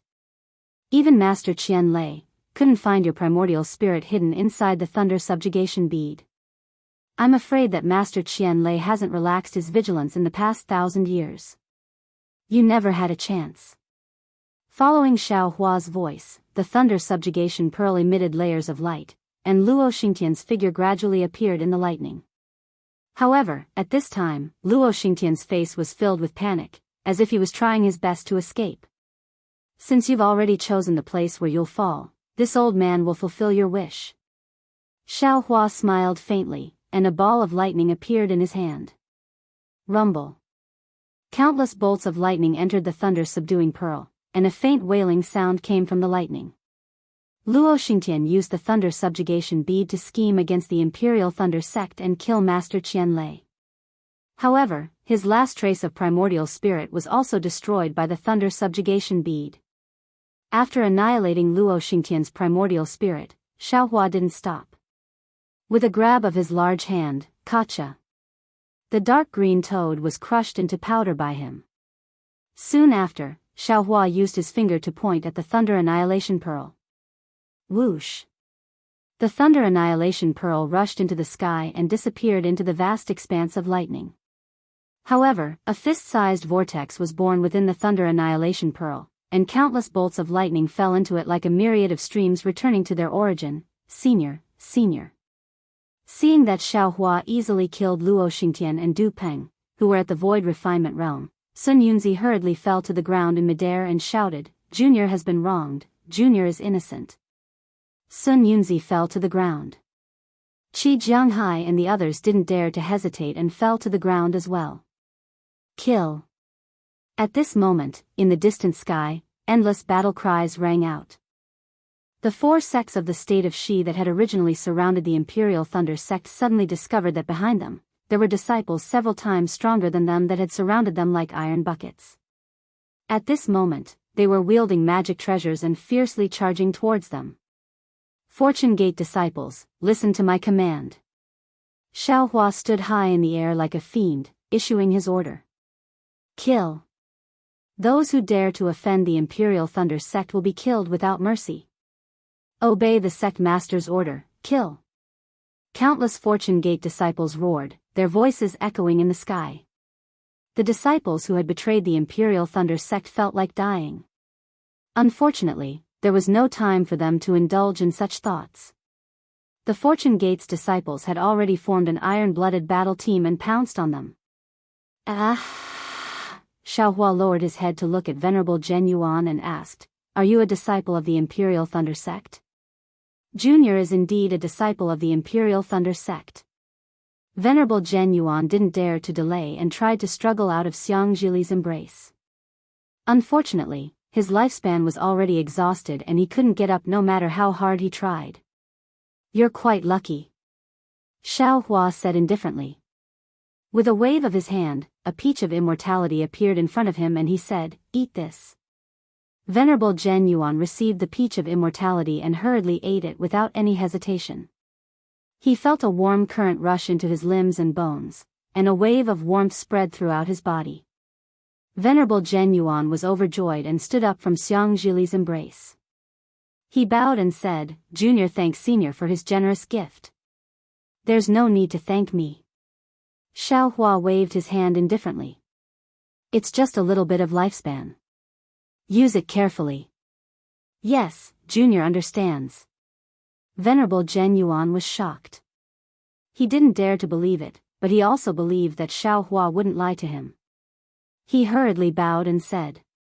Xiao Hua's gaze swept past the cleansing flower sex fairy Bai Hua, splendid sex Qi Jianghai, 7 skills sex Daoist withered leaf, and Xuanyan school's fairy Poyu.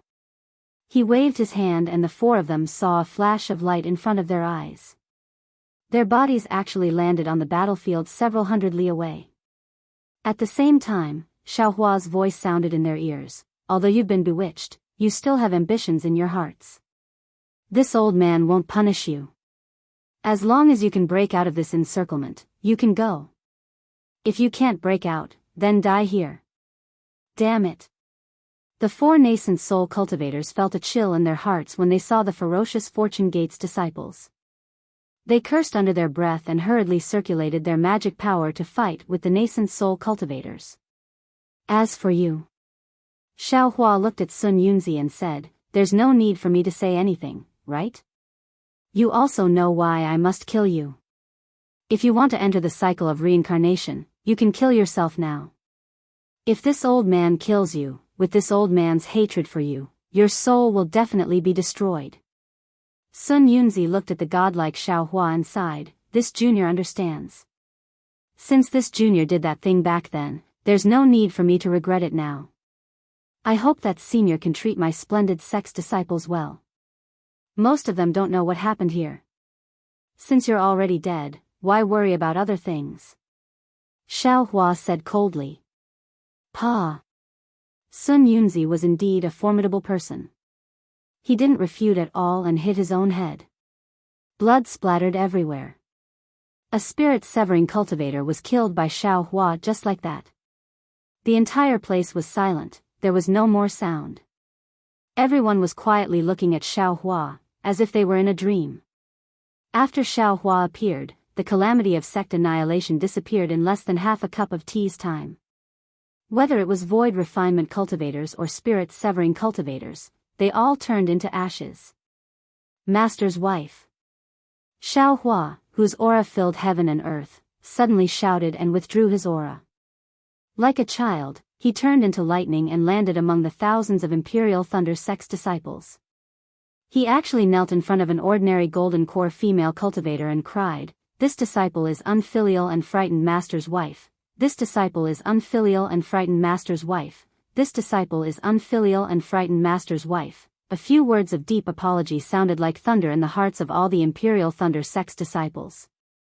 They stood there at a loss and didn't dare to believe their eyes. A cultivator who could easily kill the deputy leader of the Immortal Alliance was kneeling in front of a golden core cultivator. He was so humble and so filial. Child. Zhuo Wu was shocked. With tears in his eyes, he gently helped Xiao Hua up and said, "Get up. Master's wife won't blame you. Even your master, he, won't blame you." When Zhuo Wu said this, she couldn't say another word. Helplessness blamed Xiao Hua for not giving him face when he was alive. Even before helplessness died, Xiao Hua was still expelled from the Imperial Thunder Sect by Fairy Xianhua. Although helplessness already knew that Xiao Hua was a terrifying phoenix and a nameless nascent soul cultivator, he never gave Xiao Hua any face when he was alive. At this time, Xiao Hua returned gloriously. Not to mention the head of the Imperial Thunder Sect, even the leader of the Immortal Alliance had to kneel and greet him. This kind of glory was something that helplessness dreamed of. However, helplessness's soul had already returned to the netherworld and he could no longer see it. When Zhuo Wu thought of this, how could she not be sad? A myriad of words transformed into, "Even if it's your master, he won't blame you." This sentence caused a crack sound to ring out in Xiao Hua's heart. A knot in his heart was untied with these words, and Xiao Hua's tears couldn't help but fall. He called out, "Master, disciple has let you down, rumble." It wasn't Xiao Hua's intention. Because of Xiao Hua's body of laws, as long as some of his emotions leaked out, the sky would change. As Xiao Hua cried, thousands of lightning roared and covered the entire Mo mountain range. Everything in the world became austere, thousands of thoughts died. A few moments later, Xianxia flew over and said in a low voice, "Godfather, the Imperial Thunder Sex crisis is not over yet. It's not too late to reminisce about the past after we return to the Myriad Lightning Valley." Xiaohua wiped his tears and stood up to look around. He said indifferently, "What crisis? Just some chickens and dogs, let the Fortune Gate disciples clean them up." Wuqing, what happened to you? Xiaohua looked at Wuqing and quickly took out a jade bottle from his pocket, saying, "This is a medicinal pill this old man refined, quickly take it." "Thank you, second senior brother." Wuqing respectfully received the jade bottle and calmly swallowed it. Then he saluted, "Junior brother greets senior brother." "Godfather. How could Xianxia let Swift Wind off?" He hurriedly pointed at Wuqing and said, "Previously, Wuqing fought with Swift Wind for the position of Heavenly Lightning Palace's palace master. Although Wuqing lost and was kicked out of the Thunder Arena by Swift Wind injured Wuqing in order to eliminate him from the Imperial Thunder sect master position. Hee. Xiaohua turned to look at the flustered Swift Wind and grinned. "The Imperial Thunder sect is this old man's former sect. Whoever dares to covet the Imperial Thunder sect, this old man will definitely exterminate them. The Myriad Lightning Valley is this old man's birthplace. Whoever dares to touch a hair of my Myriad Lightning Valley's disciples, this old man will definitely exterminate them. However, this old man really didn't expect that your temperament hasn't changed after moving from the Dawn Rain mainland to the Yi-Lin mainland, and then from the Yi-Lin mainland to the Dawn Rain mainland. Earlier, this old man heard from Zhang Jia that he separated you from Du He because he was afraid that you would be killed by the devil race. But Zhang Jia underestimated the desire in your heart. You actually went to seek refuge with Du He again. Most likely, you coveted the Blue Imperial Thunder sect master position, and wanted to use Du He's scheme to step onto the Imperial Thunder sect master's throne, right? My senior brother by Fei? You. When Swift Wind heard the last part, it was as if he had seen a ghost. He exclaimed, "You're Daoist Xiao." That Daoist Xiao? P.S. Fellow Daoists who like this book, please go to Qidian to subscribe to support, vote for a monthly vote for a recommendation vote, bookmark, reward, and thank all forms of support. Chapter 5147. Xiaohua laughed and said, "Of course I'm Daoist Xiao. I've never hidden my identity from the first time I saw you. Who else is like you, not daring to reveal your true face after coming to Dawn Rain Continent, to your hometown, and even pretending to be Daoist Swift Wind?" As he spoke, Xiaohua raised his hand and pointed at Daoist Swift Wind's forehead. A fluctuation appeared, and like a flash of water, Daoist Swift Wind's appearance changed, turning into Bai Fei's appearance. Bai Fei's face was filled with disbelief, and his eyes were filled with unwillingness as he stared at Xiaohua. Even in his dreams, he would never have thought that he wouldn't even be fit to carry Xiaohua's shoes in the end. Rumble. Xiaohua waved his hand again, and a thunderous hand fell down. He said, "Anyone who hurts my Myriad Thunder Valley's disciple, die." Bai Fei's face was ashen as he watched the space being annihilated. He knew that his time of death had come. "Senior brother." Suddenly, Wuqing spoke, "Can you spare his life?" "Oh." Xiaohua smiled and asked, "Why?" Although he pretended to be Daoist Swift Wind, he was still able to step forward just now. He can be considered an unyielding man. Wuqing said in a low voice. Xiaohua pondered for a moment, and Xianxia hurriedly explained in a low voice. Xiaohua laughed and said, Wuqing, you were negligent. This was Luo Xingtian's two-pronged plan. On one hand, he manipulated the ordinary disciples of the Imperial Thunder sect, and on the other hand, he let Bai Fei replace Daoist Swift Wind. If either side succeeded, he could control the Imperial Thunder sect. However, the previous Daoist Swift Wind was too weak, so Luo Xingtian didn't care. After that, Bai Fei's ability far exceeded Daoist Swift Wind's, and also far exceeded Luo Xingtian's expectations. The more righteous Bai Fei is, the more he can get the position of Imperial Thunder sect's head. He's just pretending. Wuqing already understood Xiaohua's words. However, he still smiled and said, although he was a little cunning that day, he still defeated me fair and square. If senior brother kills him, how can I find him for revenge? This. Xiao Hua looked at Bai Fei. He knew that Bai Fei was a scheming person. Even Xiao Hua himself might not be able to compare to Bai Fei. But at the same time, a scheming person like Bai Fei was also a whetstone for Wuqing. Rather than killing Bai Fei now, it would be better to let Bai Fei help Wuqing grow. All right. Xiao Hua finally nodded and said, since that's the case, this old man will spare him. However, when Xiao Hua released his thunderous hand, he suddenly made a grabbing motion and grabbed Bai Fei's back. He coldly said, how could a filthy person like you be worthy of Guangyu of the holy light world? Kacha.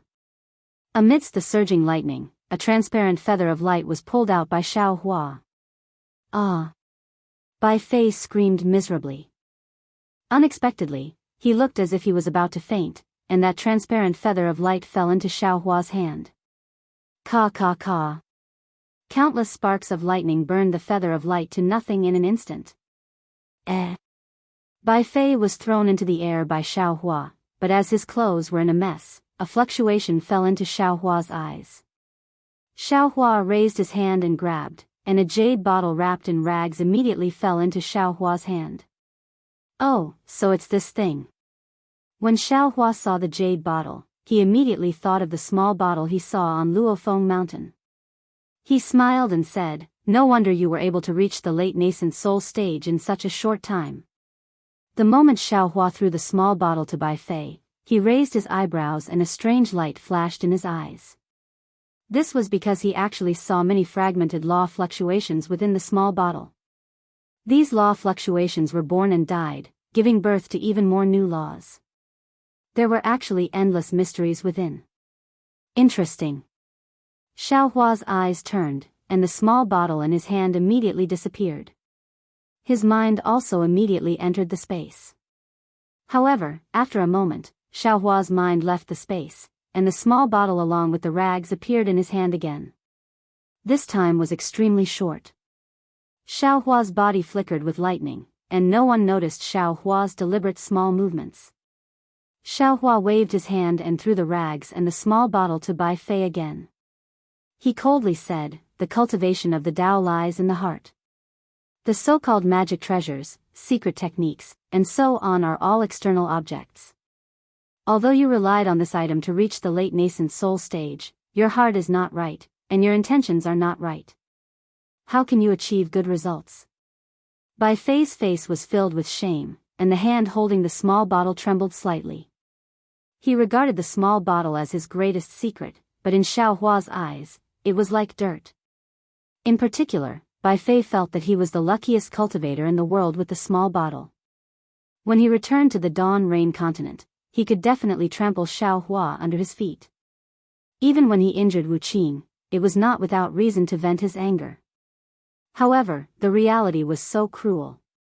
Facing Xiao Hua, not to mention trampling on him, even if he looked up, he could not see Xiao Hua's depth, and Xiao Hua simply disdained to trample on him. Oh, there's also. Xiao Hua still wanted to speak, but he suddenly thought of something and took out the Kunlun mirror. Hong. A light beam flashed, and Ji Yu flew out while holding Yi Yun's hand. At this time, Yi Yun's face was filled with happiness, and Ji Yu was also smiling. When the two saw the scenery change, they unconsciously stared blankly. When they saw Xiao Hua, they hurriedly bowed and saluted, disciple greets head elder. N. Xiao Hua raised his hand and helped the two up. He said, I'm sorry to disturb you too.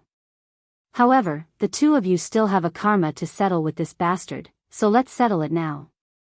Ji Yu and Yi Yun followed Xiao Hua's gaze and saw the pale-faced Bai Fei. Anger appeared in Ji Yu's eyes, and Yi Yun showed even more disdain. Yi Yun did not hesitate at all. She took out the wind wheel from her storage pouch and threw it at Bai Fei's face. She coldly said, Bai Fei, I was really blind to have taken a fancy to a beast like you. I really did not expect that for the sake of cultivation, you would actually deliberately scheme against me. Could it be that in your eyes, my affection for you, my sacrifice for you, my sincerity, is not worth that little increase in your cultivation? For a selfish cultivator like you, even if you succeed in cultivation, so what? In my eyes, in the eyes of the world, you are not even comparable to a dog raised by a secular family. Therefore, I still advise you not to be too selfish in your cultivation in the future, or else you will really become something worse than a pig or a dog. Damn. Xiaohua did not expect Yi Yun's mouth to be so powerful. With just a few words, Bai Fei's face alternated between red and white. He hurriedly said with a smile, Yi Yun, now that the karma has been settled, quickly go back and cultivate. In the future, your cultivation will definitely be stronger than his. Yes, this disciple understands. Yi Yun hurriedly shut her mouth and bowed. This disciple thanks sect master for reminding this disciple that I was not destroyed in the hands of this thing worse than a pig or a dog. PFFF. Bai Fei could not hold it in anymore. He vomited blood and withered in the air. Hee hee. Xiaohua sneered. He glanced at Bai Fei and said, even now, you are still acting in front of this old man? This old man has already promised Wuqing not to take your life, so naturally, I won't take your life. What's the point of pretending to be angry? Too fake. Yi Yun sighed and said, what's the point of living in this world with such a person? Xiaohua said indifferently, I hope you all can use him as a reference, be honest with each other, and face each other sincerely. This disciple will. Ji Yu and Yi Yun both bowed and replied. After Xiaohua kept the two of them into his space, he waved his hand at Bai Fei and said, hurry up and leave. Seeing that Xiaohua had seen through him, Bai Fei could no longer continue acting. He stood up and wanted to salute Xiaohua, but he was too ashamed to do so. He resentfully looked around him. Other than a look of disdain, there was nothing else he could do. He clenched his teeth and secretly swore to himself that he would return today's humiliation 1,000 times over. Then, he urged his body and flew towards the direction where the battle had weakened. Bai Fei left. Only Li Feng, who was like a clown, was left in the air. Li Feng opened his mouth, wanting to beg for mercy. But seeing that Xiaohua didn't even kill Bai Fei, how could he possibly make things difficult for a few little gold cores? Thus, he simply kept quiet and knelt in the air, waiting for Xiaohua's punishment. How could Xiaohua dirty his hands? He glanced at Xiang Zhili, who was beside him. Xiang Zhili snapped out of his daze and let go of Lord Zhen Yuan's hand. He flew towards Li Feng and scolded, damn it. Why are you still here? Could it be that you still want to stay here for dinner? Scram. As he spoke, he lifted his leg and kicked Li Feng's body. Li Feng was kicked away like a stone and landed far away in the middle of the battle. Whether or not he could escape alive would depend on his luck. Seeing that Li Feng had also left, Lord Zhen Yuan whispered a few words to Fairy Xianhua. Fairy Xianhua hurriedly looked at Reverend Lei Meng and the others. They exchanged glances and simultaneously knelt in the air, saying, the juniors of the Imperial Thunder Sect greet Reverend Xiao. We thank Reverend Xiao for saving our Imperial Thunder Sect. Immediately, Lord Zhen Yuan was the first to kneel, followed by Fairy Xianhua, Reverend Lei Meng, Fairy Yao Feng and the other nascent soul cultivators. Then, like a rolling wave, all the disciples of the Imperial Thunder Sect knelt in an orderly manner in front of the Lei Mo mountain range and said, thank you, Reverend Xiao, for your great kindness. Seeing all the disciples kneeling, Zhuaying also lost her sense of propriety and hurriedly knelt down. However, before she could move, a huge force appeared in the air and the disciples of the Myriad Thunder Valley were unable to move. All the disciples of the Myriad Thunder Valley stood behind Xiaohua and received the kowtows of the disciples of the Imperial Thunder Sect. Sigh. Xiaohua did not help the disciples of the Imperial Thunder Sect up. Instead, he sighed and said, facing all of you, this Xiao wants to say something, but all the words that have reached my mouth are unable to come out. I do have feelings for the Imperial Thunder Sect. Otherwise, I wouldn't have rushed over as soon as I heard the news. However, all of this is in the past. The reason why the Imperial Thunder Sect declined to such a state is because of the change in the heaven and earth Ling Qi, and also because of itself. Which one is the root cause? you all know it in your hearts. As for the thanks, this Xiao feels that there is no need. After all, this Xiao was the one who brought the thunder-subduing bead back to the Imperial Thunder Sect. This Xiao rescuing all of you is just mending the pen after the sheep have been lost.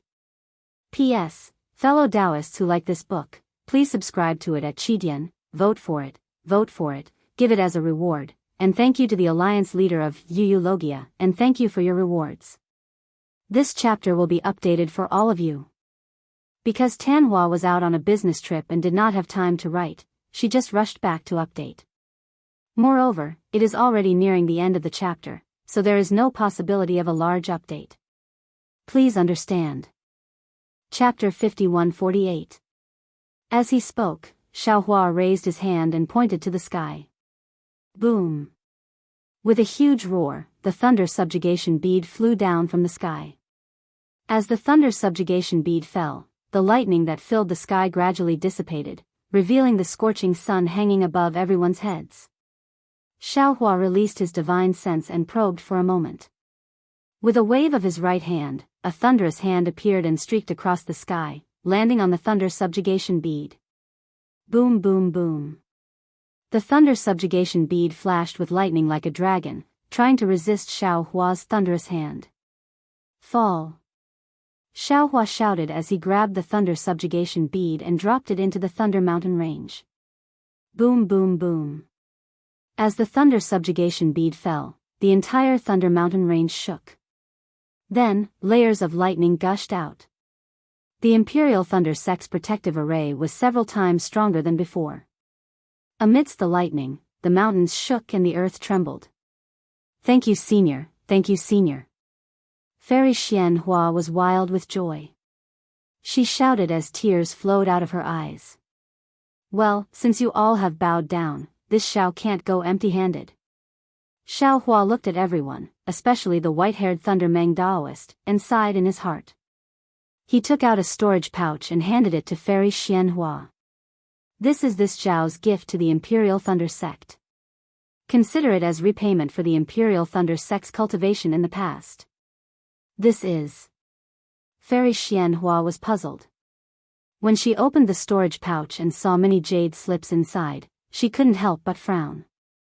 However, when she took out a jade slip and checked it, she exclaimed, This is the cultivation method from Qi refinement to tribulation transcendence? Ah!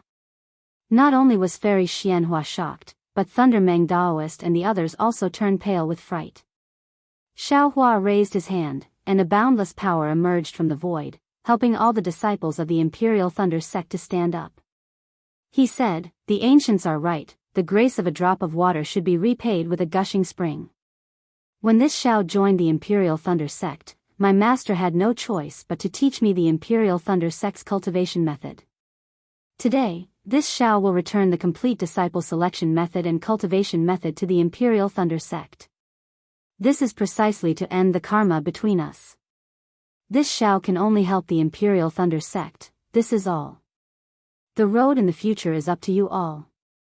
Yes, we understand. Fairy Xianhua held the storage pouch tightly in her hand as if she had obtained a priceless treasure. Xiaohua turned to look at the 10,000 Lightning Valley's disciples, then added, However, this Xiao has also created a fortune gate. My disciples are the ones who killed the 4 sect's disciples who besieged the Imperial Lightning Sect, the 10,000 Lightning Valley's disciples. Little junior brother. Without waiting for Xiaohua to finish speaking, Xiangyang suddenly interrupted, Elder brother is already old, I don't want to be tormented anymore. I appreciate your kindness, but since I've entered the Imperial Thunder Sect, I'll be a disciple of the Imperial Thunder Sect for the rest of my life. At this point, Xiangyang looked sadly in the direction of the Myriad Thunder Valley and said, Besides, Master has always been proud of being a disciple of the Myriad Thunder Valley. He probably doesn't want the Myriad Thunder Valley to disappear from the Thunder Control Sect, right? Xiaohua.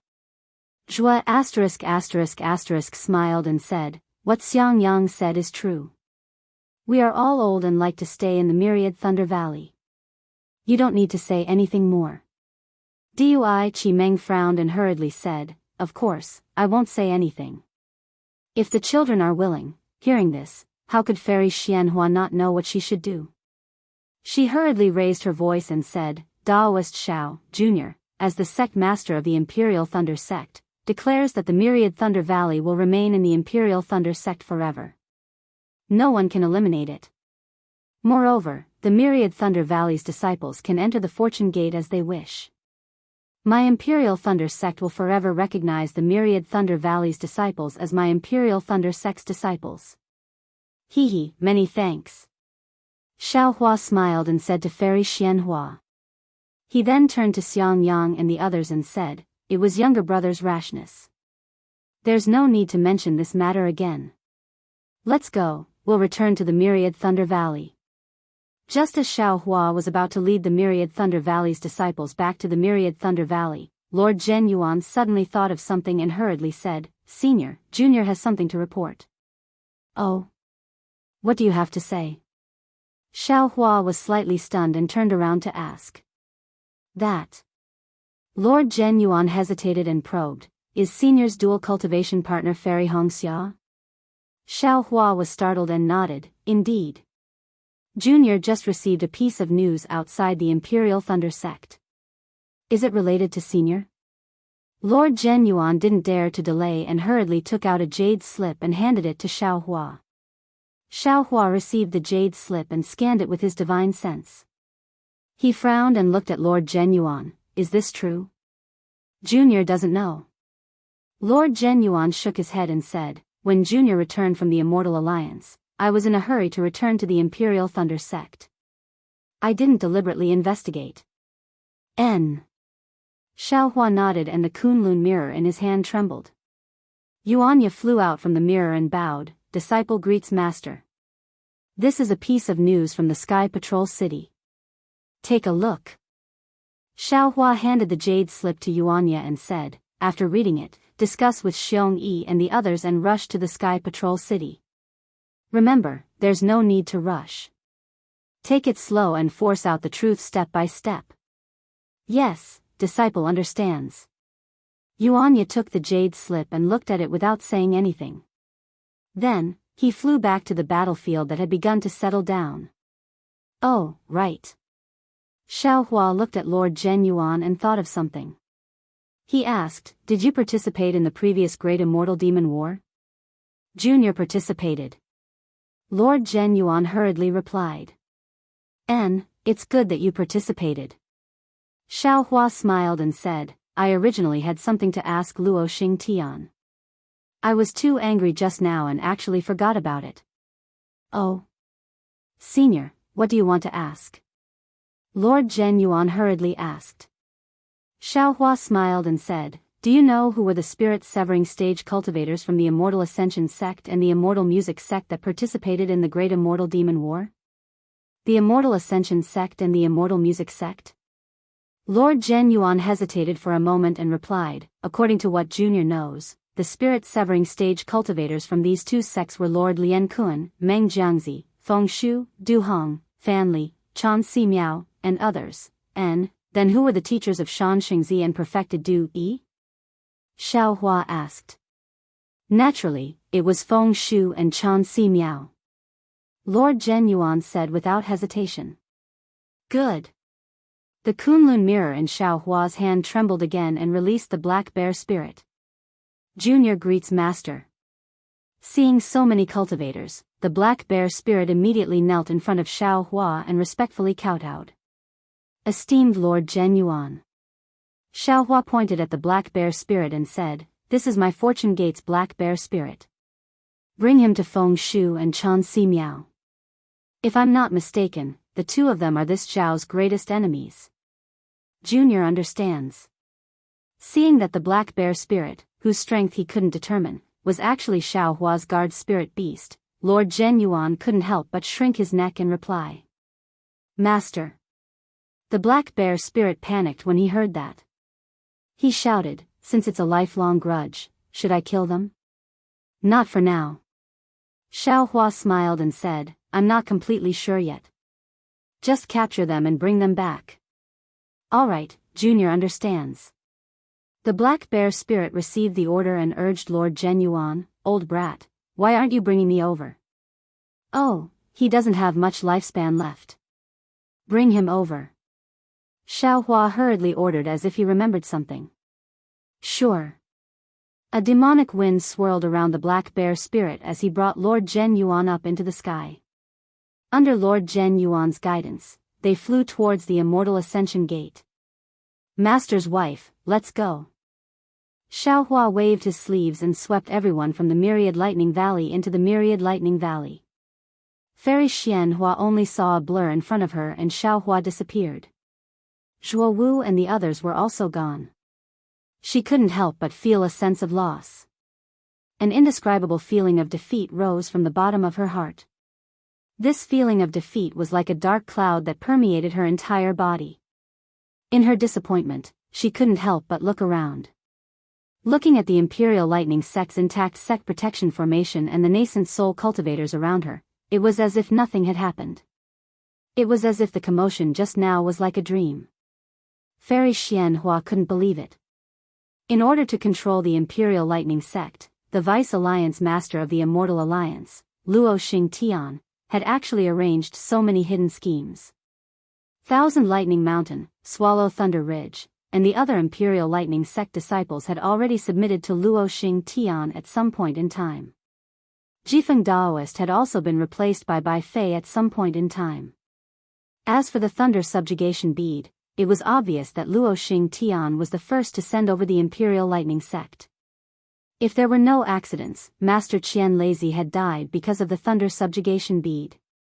The Imperial Lightning Sect's sect protection formation had also turned into nothingness because of the Thunder Subjugation Bead. In particular, Luo Xingtian had actually persuaded Splendid Sect, Qiqiao Sect, Xuanyan School, and Huanhua Sect to join forces and destroy the Imperial Lightning Sect. Although these four sects kept saying that they acted on their own initiative, without the consent of the four sect masters, how could they have sent out so many disciples? In the face of such a scheme by the Vice Alliance Master of the Immortal Alliance and the four great sects of the state of Shi, the Imperial Lightning Sect absolutely had no power to fight back. If Xiaohua hadn't appeared in time, the Imperial Lightning Sect wouldn't have been able to escape the fate of being destroyed.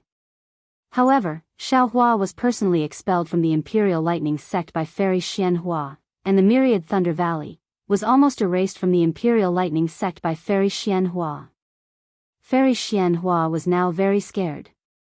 She didn't dare to imagine what Xiaohua's reaction would be if he knew what she had done to the Myriad Thunder Valley. Thinking of this, Fairy Xianhua let out a long breath. She opened her mouth to say something, but when she looked again, she saw that Thunder Meng Daoist, Fairy Yao Feng, and the others were looking at the direction Xiaohua disappeared in. It was unknown what they were thinking. Cough cough. Fairy Xianhua let out a low cough and said, "Everyone, what do you think?" Thunder Meng Daoist and the others came back to their senses. They looked at each other and said with a wry smile, "Honorable Sect Master, what can we think? We only feel that our lifespans have been wasted." Fairy Xianhua also gave a wry smile and nodded, "It's not just you. This seat also feels the same. Previously, when this seat saw Xiang Zhili and Cui Yingying, I felt that their aptitudes were too heaven-defying. In just a few hundred years, they were able to step into the early nascent soul stage. It was really inconceivable. But later, this seat saw Wu Qing. Wu Qing was much younger than Xiang Zhili, but he had cultivated to the middle nascent soul stage. This seat was even more ashamed and felt that the heavens were unfair. This seat had cultivated for so long, but Wu Qing was about to catch up to me. Thunder Meng Daoist, "Oh, there's no need to talk about that by Fei. He is even more powerful than Wu Qing. And this seat has never even heard of his name." P.S. Fellow Daoists who like this book, please go to Qidian to subscribe to support, vote for a monthly vote, vote for a recommendation vote, bookmark, and reward. Thank you for all forms of support. Thank you to Empty Chin, Fern Luster, loyal fan of Divine Cultivation, Kai Gui Han, Phosphorescent Dance, Chuan Tong, and other fellow Daoists for their rewards. Chapter 5149. Even if they are powerful, when facing them, I can still feel jealousy in my heart. I feel that they are really favored by the heavens. At the same time, I can also encourage myself to be on par with them. Fairy Xianxia paused for a moment and said, however, when facing Daoist Xiao, I don't have the courage to think about these things. First, he killed the spirit-severing stage cultivator who was possessed by the devil race. Then, he killed the void refinement stage deputy leader of the Immortal Union. Finally, he even forced the spirit-severing stage cultivator to commit suicide. If I didn't see it with my own eyes, how could I believe it? The Qi refinement stage cultivator who joined the Imperial Thunder sect back then, his cultivation has reached such an unimaginable level. How did he cultivate? I can only use the word unimaginable to describe Daoist Xiao. Being close to Xiao Hua, Reverend Lei Meng also said, but this poor Daoist thinks about it again. Back then, during the Great Sword Battle, Reverend Xiao already had such a high level of power. Today, you are able to shine in front of our eyes. Fairy Xian Feng shook her head and said, Junior brother Lei Meng, you are wrong. No matter how strong Daoist Xiao was, he was only at the early nascent soul stage. From the early nascent soul stage to the unity stage, Daoist Xiao only used less than 1,000 years. 1,000 years of cultivation, you and I are well aware of it. Can someone reach the late nascent soul stage from the early nascent soul stage? Generally speaking, it is impossible. Lei Tingzi interrupted, unless there is a great opportunity. But our Daoist Xiao has already reached the unity stage. Xing Yunzi said excitedly, that is a peak that can only be reached after tens of thousands of years of cultivation. We can only use the word miracle to describe Daoist Xiao. Sigh. Zhi sighed, if only we didn't expel Daoist Xiao back then. When Fairy Xianxia heard this, her expression changed slightly. This was a scar in her heart. Previously, when Xiao Hua, a nascent soul cultivator, was expelled, the Imperial Lightning sect had become the laughingstock of the three countries. Now that Xiao Hua had returned with the might of a unity stage cultivator and a powerful Fortune Gate army, wouldn't the Imperial Lightning sect become a laughingstock once again? Unexpectedly, Daoist Lei Meng laughed and said, Junior brother is wrong. If not for the sect leader expelling Daoist Xiao that day, how could Daoist Xiao have today's achievements? If Daoist Xiao was still in the Imperial Thunder sect, he would only be slightly stronger than us. At most, he would be similar to the three elders. How could such a Daoist Xiao be a match for Luo Xing Tian? How can my Imperial Thunder sect escape destruction? Not bad, not bad. Fairy Yao Feng laughed and said, as the saying goes, everything is caused by karma. If it weren't for the sect master's banishment, how could Daoist Xiao have annihilated the falling star heavens today? It seems that sect leader, you are the real expert. You knew 1,000 years ago that Daoist Xiao would become a great person. If it was before, Fairy Yaofeng's words would have contained a hint of mockery. But in the difficult situation just now, Fairy Xianhua's resolute attitude of choosing death over dishonor had caused the eyes of Fairy Yao Feng and the others to light up, and some of the dissatisfaction in their hearts had already vanished. Therefore, her words revealed that she was definitely joking. Alas! It wasn't that Fairy Xianhua couldn't tell the joke, but she still said faintly, but I did expel Daoist Xiao after all, and cleaned up the myriad Thunder Valley. Reverend Lei Meng laughed and said, You think too much, sect leader. Didn't you hear what Daoist Xiao said? Imperial Thunder sect can expel him, but he can't not have Imperial Thunder sect in his heart. What do you have to worry about such a loyal and filial person? Fairy Jing Feng also persuaded, besides, you are the sect leader of Imperial Thunder sect. This is all within your authority. Even if you are wrong, Daoist Xiao can't blame you. I still feel that I should ask for Daoist Xiao's forgiveness. Fairy Xianhua said, he is the great benefactor of my Imperial Thunder sect. If I don't ask for his forgiveness, I can't forgive myself. Seeing that Fairy Xianhua was somewhat indecisive, Reverend Lei Meng and the others had no other choice.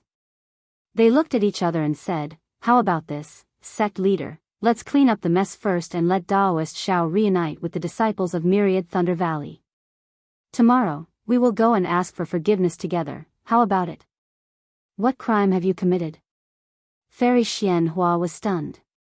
Reverend Lei Meng laughed and said, "If sect leader is guilty, then the disciples of Imperial Thunder sect are guilty. If you go and ask for forgiveness, how can we not follow?" Tears welled up in Fairy Xianhua's eyes. She tried her best to hold back and nodded, yes, since this was a matter of the cultivation sects, how could the fortune gate under Zhonghaoren's control be any better than the state of Xi's Imperial Thunder sect with such complicated affairs? About 1,000 miles to the east of Sky Patrol City, there was a continuous foothill that looked like a sleeping beast in the night. The undulating lines were rough in the darkness. Occasionally, moonlight would fall from the clouds and reveal more of these lines. The starting point of the lines was hidden in the dark night and the ending point extended into the dark night. There was no end to be seen. Caw. A low cry of a night bird rang out from an unknown place, shaking the night sky and disturbing the clouds. Swoosh swoosh. As the clouds cruised, snowflakes sprinkled down like salt shafts. In just a moment, the darkness nearby was filled with grayish-white, speckled and mottled. Amidst this faint snowstorm, a cloaked figure rode on a sword light from afar, streaking across the night sky and landing on a low hill. When the figure landed, he first looked left and right, as if he didn't find anything. After a slight hesitation, he soared into the sky again. When he reached a height of more than 1,000 feet, he released his divine sense. After searching for a long time, he fell like a stone. When he landed on a hill, he stopped and took off his cloak, revealing a white-haired old man. This old man's eyebrows were sharp like swords, and his figure was like a bell. Standing on the hill, he looked more stable than the hill. The old man withdrew his divine sense and muttered to himself, "Strange, isn't this the place we agreed to meet? Why hasn't sect leader come yet? Could it be that something happened?" Then, the old man sat down cross-legged and formed a sword seal. His body flashed with a faint sword brilliance and gradually became flat, like a long sword. After a full 2 hours, the night became even darker and the dream was covered by the fluttering snowflakes. The old man had already disappeared, leaving only an icicle standing on the hill. Whoosh! Also silently, from another direction, another ray of sword light rushed out of the darkness and inadvertently swept past the hill. However, it only flew out 1,000 feet. "Huh!" A voice came from the sword light. The sword light immediately stopped, and a handsome old man with white eyebrows that reached his temples appeared from the sword light. He wore a sword robe and wore a sword robe. The old man looked at the icicle in surprise. He wasn't in a hurry to land it, but instead released his divine sense to look around. He raised his hand and a sword him echoed. The old man cautiously stopped in the air and began to guard the old man inside the icicle. The darkness finally faded away and the light of dawn gradually appeared. When a ray of sunlight fell on the ice pillar, it was as gentle as a lover's. Kung! The ice pillar was completely filled with sword light, and it was competing with the sun's brilliance. When the ice fragments fell, a sword light rushed into the sky. It hovered for a moment before falling back down. Where the sword light landed, a flying sword flickered a few times. The old man from before stepped out from the sword light. "Congratulations, Yun Shu." Seeing this, the old man smiled and his voice was like the hum of a sword. "You have already reached grade 3 of the illusory sword. If you cultivate for another 100 years, you will reach the sword transformation stage." Alas! The old man didn't have any special joy on his face. Instead, he opened his mouth and a ray of sword energy entered his stomach. He sighed and said, "Time is short and 100 years is too long. If I can reach the sword transformation stage today, then I will be able to help Sect Master." Hee, it has only been 700 years and you have already reached grade 3 of the illusory sword. If we compare cultivation, you should be at the late gold core stage. In the past, I wouldn't even dare to think about this. What are you not satisfied with? Sect Master. Junior Martial Brother Fei's eyes revealed the vicissitudes of life. He looked at the old man with white eyebrows and said, "Disciple is already satisfied to be able to reach the sword transformation stage from Qi refinement stage. The rest of my cultivation is just to not disappoint Daoist Xiao and for sect master's great plan. The old man with white eyebrows faintly smiled and said, who isn't? Of course, when Daoist Xiao entrusted this to me, you were also there. If it weren't for Daoist Xiao's advice, I wouldn't have been able to reach this point. Sigh. Hearing this, the old man named Yun Shu sighed and looked up at the night sky. After half a cup of tea's time, he said, not to mention you, even I never would have thought that this so-called fortune gate would develop into such a powerful force in our hands. This is all because of Daoist Zhao's protection. The old man with white eyebrows said indifferently with a gaze like a sword, only his reputation can gather thousands of ordinary disciples and form such a powerful force. Yes, sect master. The old man with white hair smiled and said, do you still remember that day? The words you said to Daoist Xiao? Oh. The old man with white eyebrows raised and said thoughtfully, Yun Shu, which sentence are you talking about?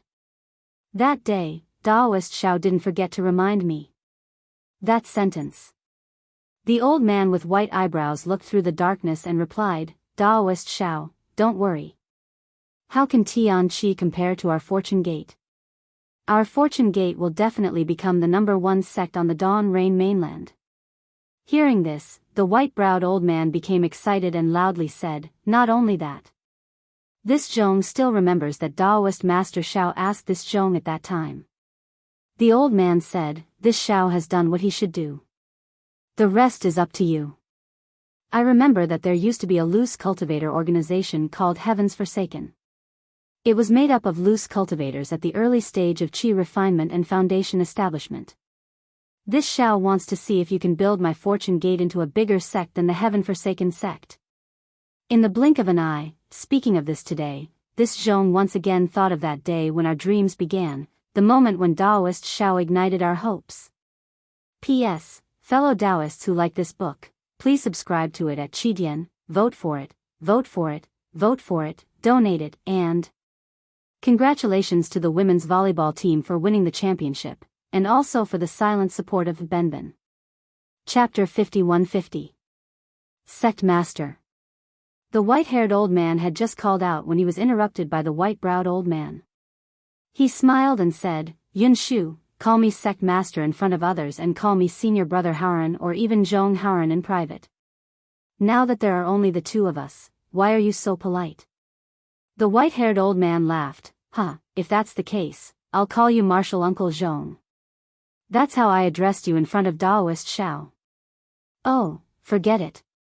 Zhong Haoran shrugged, as if he was disgusted, and said, just pretend I didn't say anything, do as you please.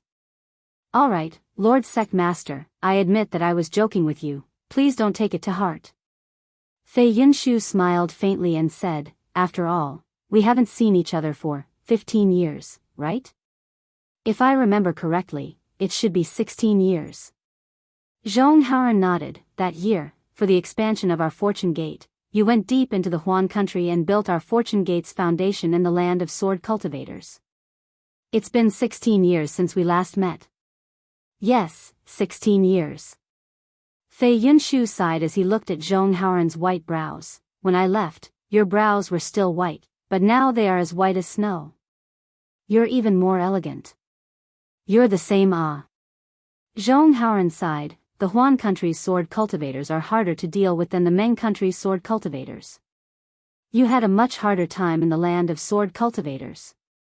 Same to you. Fei Yunshu laughed. You built the fortune gate as a sword cultivator in the Meng country, and I built the fortune gate as a Dao cultivator in the Huan country. Both were not easy. Fei Yunshu's smile disappeared as he frowned. Oh right, Sect Master, I don't understand. Why did you suddenly issue the Sect Master's order, ordering all Fortune Gate's disciples to besiege the Sky Patrol City? What does Fairy Hongxia's engagement with the Yi family's young master have to do with our Fortune Gate? Zhong Haoran was shocked, and shouted, the Sect Master's order was issued by me. But wasn't the original Sect Master's order issued by you? What are you talking about? When did I issue the Sect Master's order? Fei Yunshu's expression turned cold as he hurriedly cried out, although I received the Sect Master token, How could I issue such a ridiculous sect master token? At this point, Fei Yunshu suddenly realized something and cried out, "Sect leader, we seem to have fallen into someone's trap." Zhong Haoran didn't answer right away. He closed his eyes and pinched the space between his brows instead, and he pondered for the time it took to finish a cup of tea before he said, "It isn't just falling into the scheme of others. Others merely tossed a rock and caused a slight ripple, yet I added fuel to the fire and pushed this matter to an unmanageable state." Sect Master. Fei Yunshu was puzzled. What's going on? It's very simple. Zhong Haoran smiled bitterly. The earliest sect leader's order was not issued by me, but received by me. I thought it was you who issued the sect leader's order. At first, I wanted to send a disciple to blame you, but after careful consideration, I felt that your sect leader's order was very clever and the timing was very good. Thus, I sent a disciple to send a message praising you, saying that I was prepared to follow your wishes and distribute the sect leader's order in the Dawn Rain continent. But Fei Yunshu hurriedly argued, "Sect Master, this disciple has never received such a message from you. Naturally, you couldn't receive it. If you could, wouldn't today's situation be different?" Zhong Haoran smiled bitterly. "Moreover, I also received your reply. Although you didn't say much, your tone implied that you agreed. Thus, I issued more sect leaders' orders.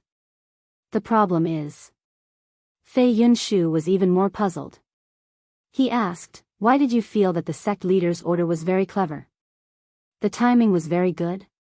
Zhong Haoran suddenly seemed to have thought of something. He smiled slightly and replied, "Didn't the message make it clear? Fairy Xianxia is Daoist Zhao's lover. How can she be engaged to other cultivators?" Sect Master. Fei Yunshu didn't know whether to laugh or cry. He said, "When we established the Fortune Gate, we never mentioned Fairy Xianxia. Now that she is engaged, we have no reason to disturb her, right? Moreover, Daoist Xiao has never mentioned anything about Fairy Xianxia and Daoist Xiao. How can we force a marriage between Daoist Xiao and Fairy Xianxia? Although we haven't seen the relationship between Fairy Xianxia and Daoist Xiao, I have heard some cultivators from the 3 countries talk about it." Zhong Haoran replied, "In the past, the Tai Ching sect of Meng country held a Feather Immortal Assembly. Both Daoist Xiao and Fairy Xianxia participated in it. During the Feather Immortal Assembly, Fairy Xianxia had a falling out with the Washing Flower sect's disciples because of Daoist Xiao. It would be strange if they didn't have feelings for each other. Moreover, after the Dao sword battle, Daoist Xiao and Fairy Xianxia went out to train together. The two of them are a pair of lovers." Fei Yunshu still shook his head and said, "Even so, without Fairy Xiao's acknowledgement, Sect Master's actions are too reckless. Daoist Xiao has been missing for almost 1,000 years. You have no reason to bring up the relationship between Fairy Xianxia and Daoist Xiao." Without waiting for Fei Yunshu to finish, Zhong Haoran waved his hand and said, "Whether Fairy Xianxia and Daoist Zhao's relationship is true or not, let's not talk about it for now.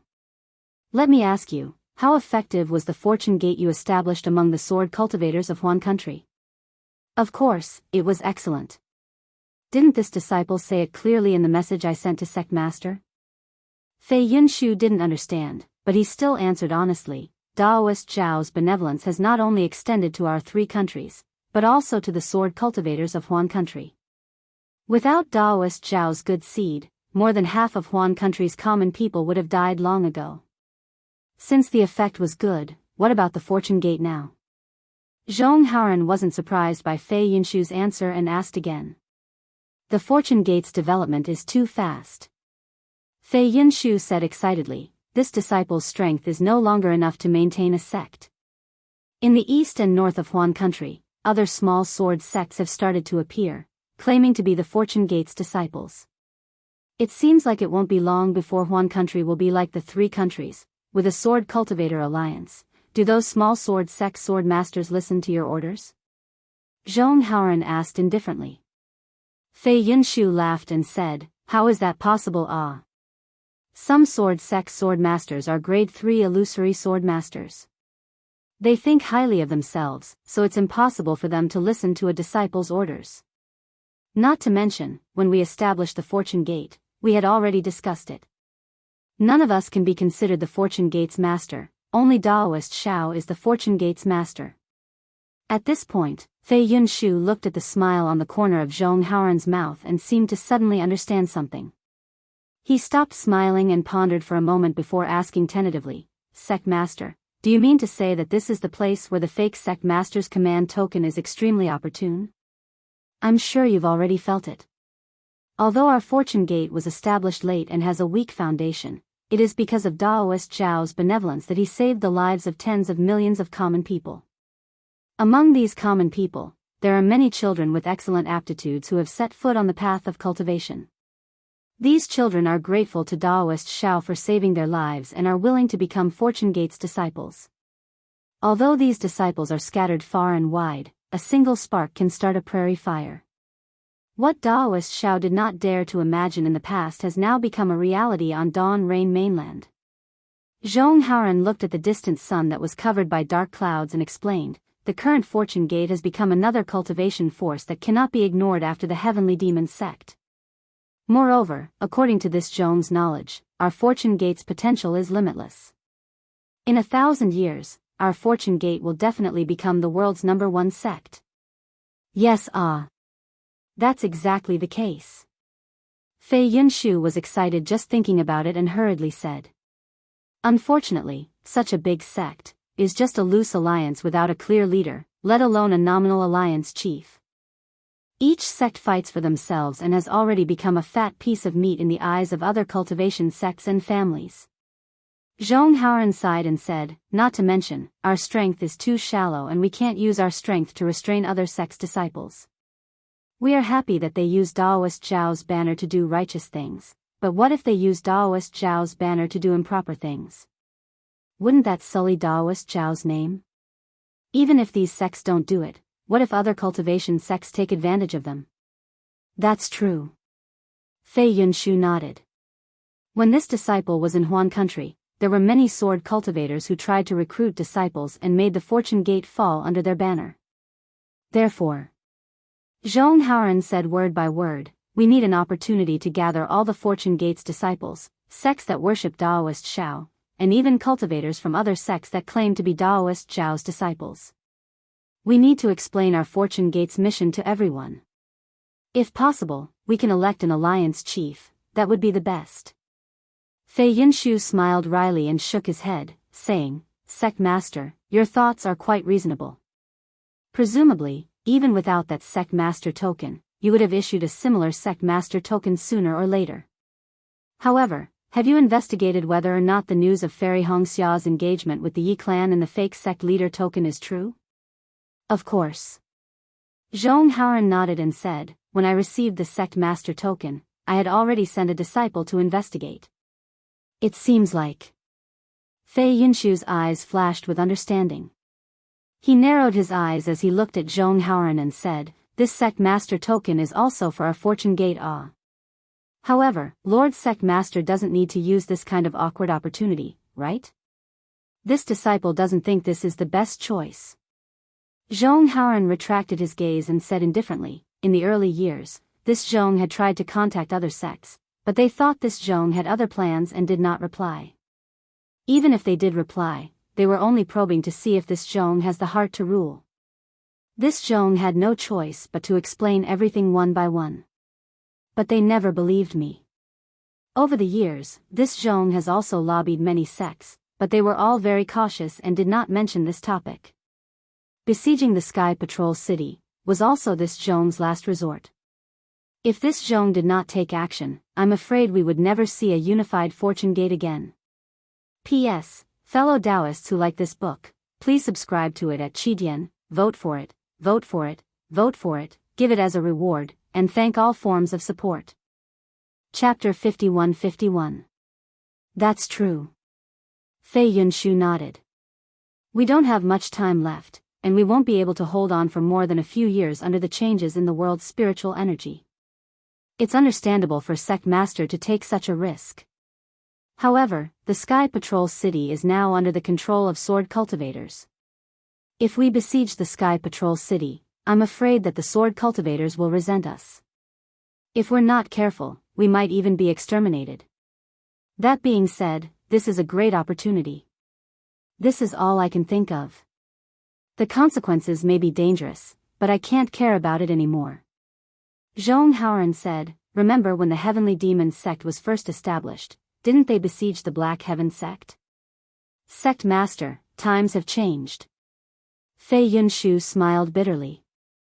Back then, the Heavenly Demon sect's strength increased greatly, and the Black Heaven sect was caught off guard. The situation back then is completely different from today. That's why I called you all here to discuss this matter. After all, I thought you were the one who issued the sect master's token. Zhong said with a smile. Unfortunately, before Zhong could finish, Fei Yunshu frowned and cut him short. He said coldly, Sect Master, the Fortune Gate only has the two of us. It's meaningless for Martial Uncle to talk about other people. You should understand now that he must be the one who issued the Sect Master's token. As Fei Yunshu spoke, he raised his eyebrows and looked at the mountain peak in the distance. There was a faint flash of light at the top of the mountain, and a figure flew down from the morning glow. It was a mid-stage golden core cultivator wearing a light blue robe. Fei Yunshu's expression changed when he saw this cultivator. Sword light surged around his body, and a soaring sword intent flew out uncontrollably. Yunshu, don't be anxious. Zhong hurriedly shouted. I invited Zhongzhan here. He issued the sect master's token for our own good. What's the point of inviting such a traitor?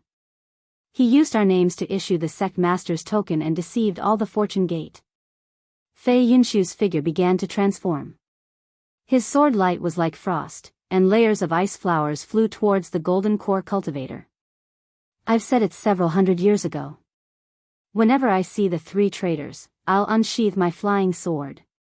That gold core old man was naturally Zhongzhan.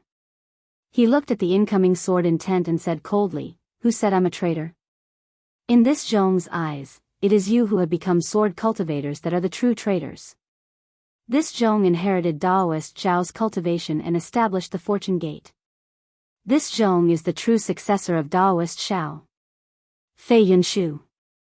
Seeing Fei Yunshu's sword intent rushing towards Zhongzhan like a tide, and Zhongzhan waving his hands, sending thousands of ice shards towards Zhongzhan like blooming flowers, Zhong couldn't help but roar, if you still consider this Zhong as your martial uncle, then stop immediately. Boom. The sword light was like a tide. It suddenly shrank, and when it gathered again, it soared into the sky and cut off the scattered sunlight. Fei Yunshu's figure trembled as he appeared in the sword light. Although his face was still filled with anger, the sword light was reluctantly retracted. It turned into a stream of water that flowed around him. Zhongzhan held a magic treasure that looked like a small lock in his hand. Currently, the magic treasure was emitting a rainbow-colored light that was exceptionally dazzling under the sudden appearance of the sunlight. A condensed aura was emitted from the light. Obviously, Zhongzhan was also abnormally vigilant. Traitor. Fei Yunshu stopped, but when he glanced at Zhongzhan, he still cursed. Humph. Zhongzhan coldly snorted and retorted, you're the traitor. You're already a sword cultivator. What qualifications do you have to break the orthodoxy of my cultivation? Moreover, that day, Daoist Zhao divided his orthodoxy among the five of us. In other words, the five of us all inherited Daoist Zhao's orthodoxy. You boast that you're the orthodoxy, what a joke. Fei Yunshu angrily retorted, if you consider yourself Daoist Zhao's orthodoxy, then why did you run away? Why didn't you establish the Fortune Gate with martial Uncle Zhong? Hee hee. Zhongzhan smiled faintly and said, that day, Qin Ji and Zhong Pei defected halfway. Martial Uncle Zhong chased after them but failed. If they had fallen into someone else's hands, wouldn't our whereabouts have been exposed? Not to mention other things, just the storage pouches on our bodies are the cause of our certain death. You didn't know how to hide and still walk together. I don't want to die with you. If that's the case, then explain. Fei Yunshu scoffed at Zhongzhan's explanation and said coldly, why did you leave without saying goodbye? Explain? Zhongzhan curled his lips and said, that day, you and Martial Uncle Zhong were so excited that you wanted to find Feng Qingshui in Meng country. Would you listen to me? Zhongzhan. Zhong Haoran spoke, whether we listen or not is this old man's business, but whether you say it or not is your business. In this old man's opinion, this matter is your fault. Martial Uncle Zhong. Zhongzhan said indifferently, this matter has happened for nearly 1,000 years, whether it's right or wrong is no longer important. What's important is that the fortune gate in my hands is still a Dao cultivation gate, and the fortune gate in your hands is not a Dao cultivation gate. Who told you that my fortune gate only has sword cultivators? Fei Yinshu retorted, that's because you're ignorant. Not to mention Meng country's fortune gate has Dao cultivation techniques, even Huan country's fortune gate also has Dao cultivation techniques. However, Dao cultivation techniques are too difficult to learn, and they are not as easy to learn as sword cultivation techniques. Hence, there are fewer disciples cultivating Dao cultivation techniques. AI. Zhong Haoran sighed and raised his hand to signal the two of them to stop. He said, this old man cannot agree with Zhongzhan's opinion. However, he has said something that this old man feels the same way. That is, the matter is already in the past, and right or wrong is no longer important. Whether it's right or wrong is not something we can judge now, so let's leave it to the younger generation to judge. Final conclusion. Zhongzhan's eyes narrowed slightly as he sighed with emotion. Fei Yinshu was speechless for a moment, then said, anyway, this Fei did not disappoint Daoist Zhao's trust. If that's the case, then the three of us did not disappoint you. Zhong Haoran took the opportunity to say, we don't have long to live, and in this life, we've been fighting for one goal, so why can't we let bygones be bygones? No. Fei Yinshu still shook his head and said resolutely, there is one goal, but the method is different, this Fei does not dare to agree. I have a clear conscience, and I have a clear conscience towards Daoist Xiao. So what if you don't agree? Zhongzhan retorted without any trace of politeness. Forget it. Zhong Haoran hurriedly tried to smooth things over. Today, this Zhong invited all of you from Huan country and Lian country, not to bicker. Although all of you have different opinions, after all, you have obtained Daoist Zhao's true orthodoxy. If all of you do not support this Zhong might as well go to Chu Hong Sec's Wang Jianxing or Cloud Pavilion Fort Su Zhonglin. Yes, Masters Junior Zhong. Seeing that Zhong Haoran was anxious, Fei Yinshu did not dare to say more, and hurriedly bowed and replied. Zhongzhan also replied, what Masters Junior Zhong said to Fei Yinshu just now, this disciple heard it clearly. What this disciple wants to say is, this sect master's command was not issued by this disciple. This disciple only came after receiving the sect master's command. What? Zhong Haoran and Fei Yinshu felt a chill in their hearts. They looked at Zhongzhan and asked in unison, that sect master's command was really not issued by you? It was not issued by me. Zhongzhan flatly denied, but then he said, however, this disciple not only agrees with the message in the sect master's command, but this disciple also feels that just besieging the Sky Patrol City is not effective. Since we are going to do it, we should do it bigger. Wouldn't it be better to besiege the Sky Patrol City and drive away the sword cultivators there? Zhongzhan. Fei Yinshu coldly asked, do you know what it means to be greedy? How can our Fortune Gate's disciples compete with the Sky Patrol City's sword cultivators? Aren't you afraid that after taking down the Sky Patrol City, our Fortune Gate will become the target of public criticism? Dare I ask Sect Master Fei? Zhongzhan glared at Fei Yinshu and asked, you have been in Huan country all this time. Do you know the sword cultivators' attitude towards the Sky Patrol City? Do you know which sword faction is in charge of the Sky Patrol City? How many sword cultivators are stationed in the Sky Patrol City? Fei Yinshu was stunned, but after thinking for a while, he lowered his head like a defeated rooster and shook his head. I really don't know. Then do you know how many Fortune Gate's disciples there are in the three countries? Zhongzhan was very proud and asked again, how many Fortune Gate's disciples are rushing to the Sky Patrol City? Fei Yinshu stiffened his neck and said coldly, I naturally don't know how many Fortune Gates disciples there are in the 3 countries, but I know that there are more than 120,000 disciples in the Huan country. Counting the disciples from other sects, there should be more than 200,000. Clap clap. Zhongzhan clapped his hands and laughed. That's right, Sect Master Fei has worked hard.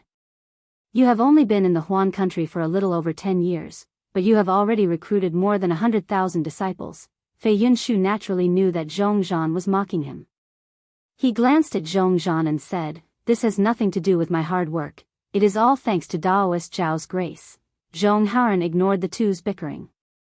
He frowned and looked at Zhongzhan, asking, "Zhongzhan, what do you mean by this?" "Martial Uncle Zhong." Zhongzhan's expression turned serious and he bowed. "After receiving your summons, I immediately felt the wonders of your dangerous move. After thinking for a while, I sent out a disciple to investigate.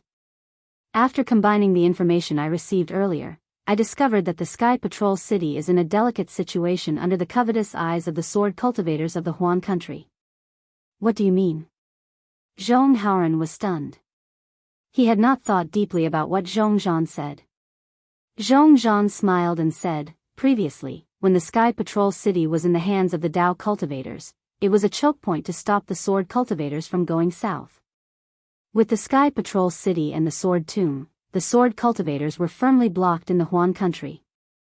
After the Sword Dao War, the Sword Tomb disappeared and the Sky Patrol City fell into the hands of the sword cultivators.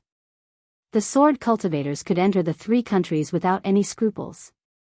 However, due to the obstruction of the Dao cultivators, the Sky Patrol City is still considered a strategic location. Anyone who occupies the Sky Patrol City can attack or retreat. Both the Dao cultivators and the sword cultivators want to control the Sky Patrol City. Vote for it, vote for it, vote for it, donate it, and thank you for all forms of support."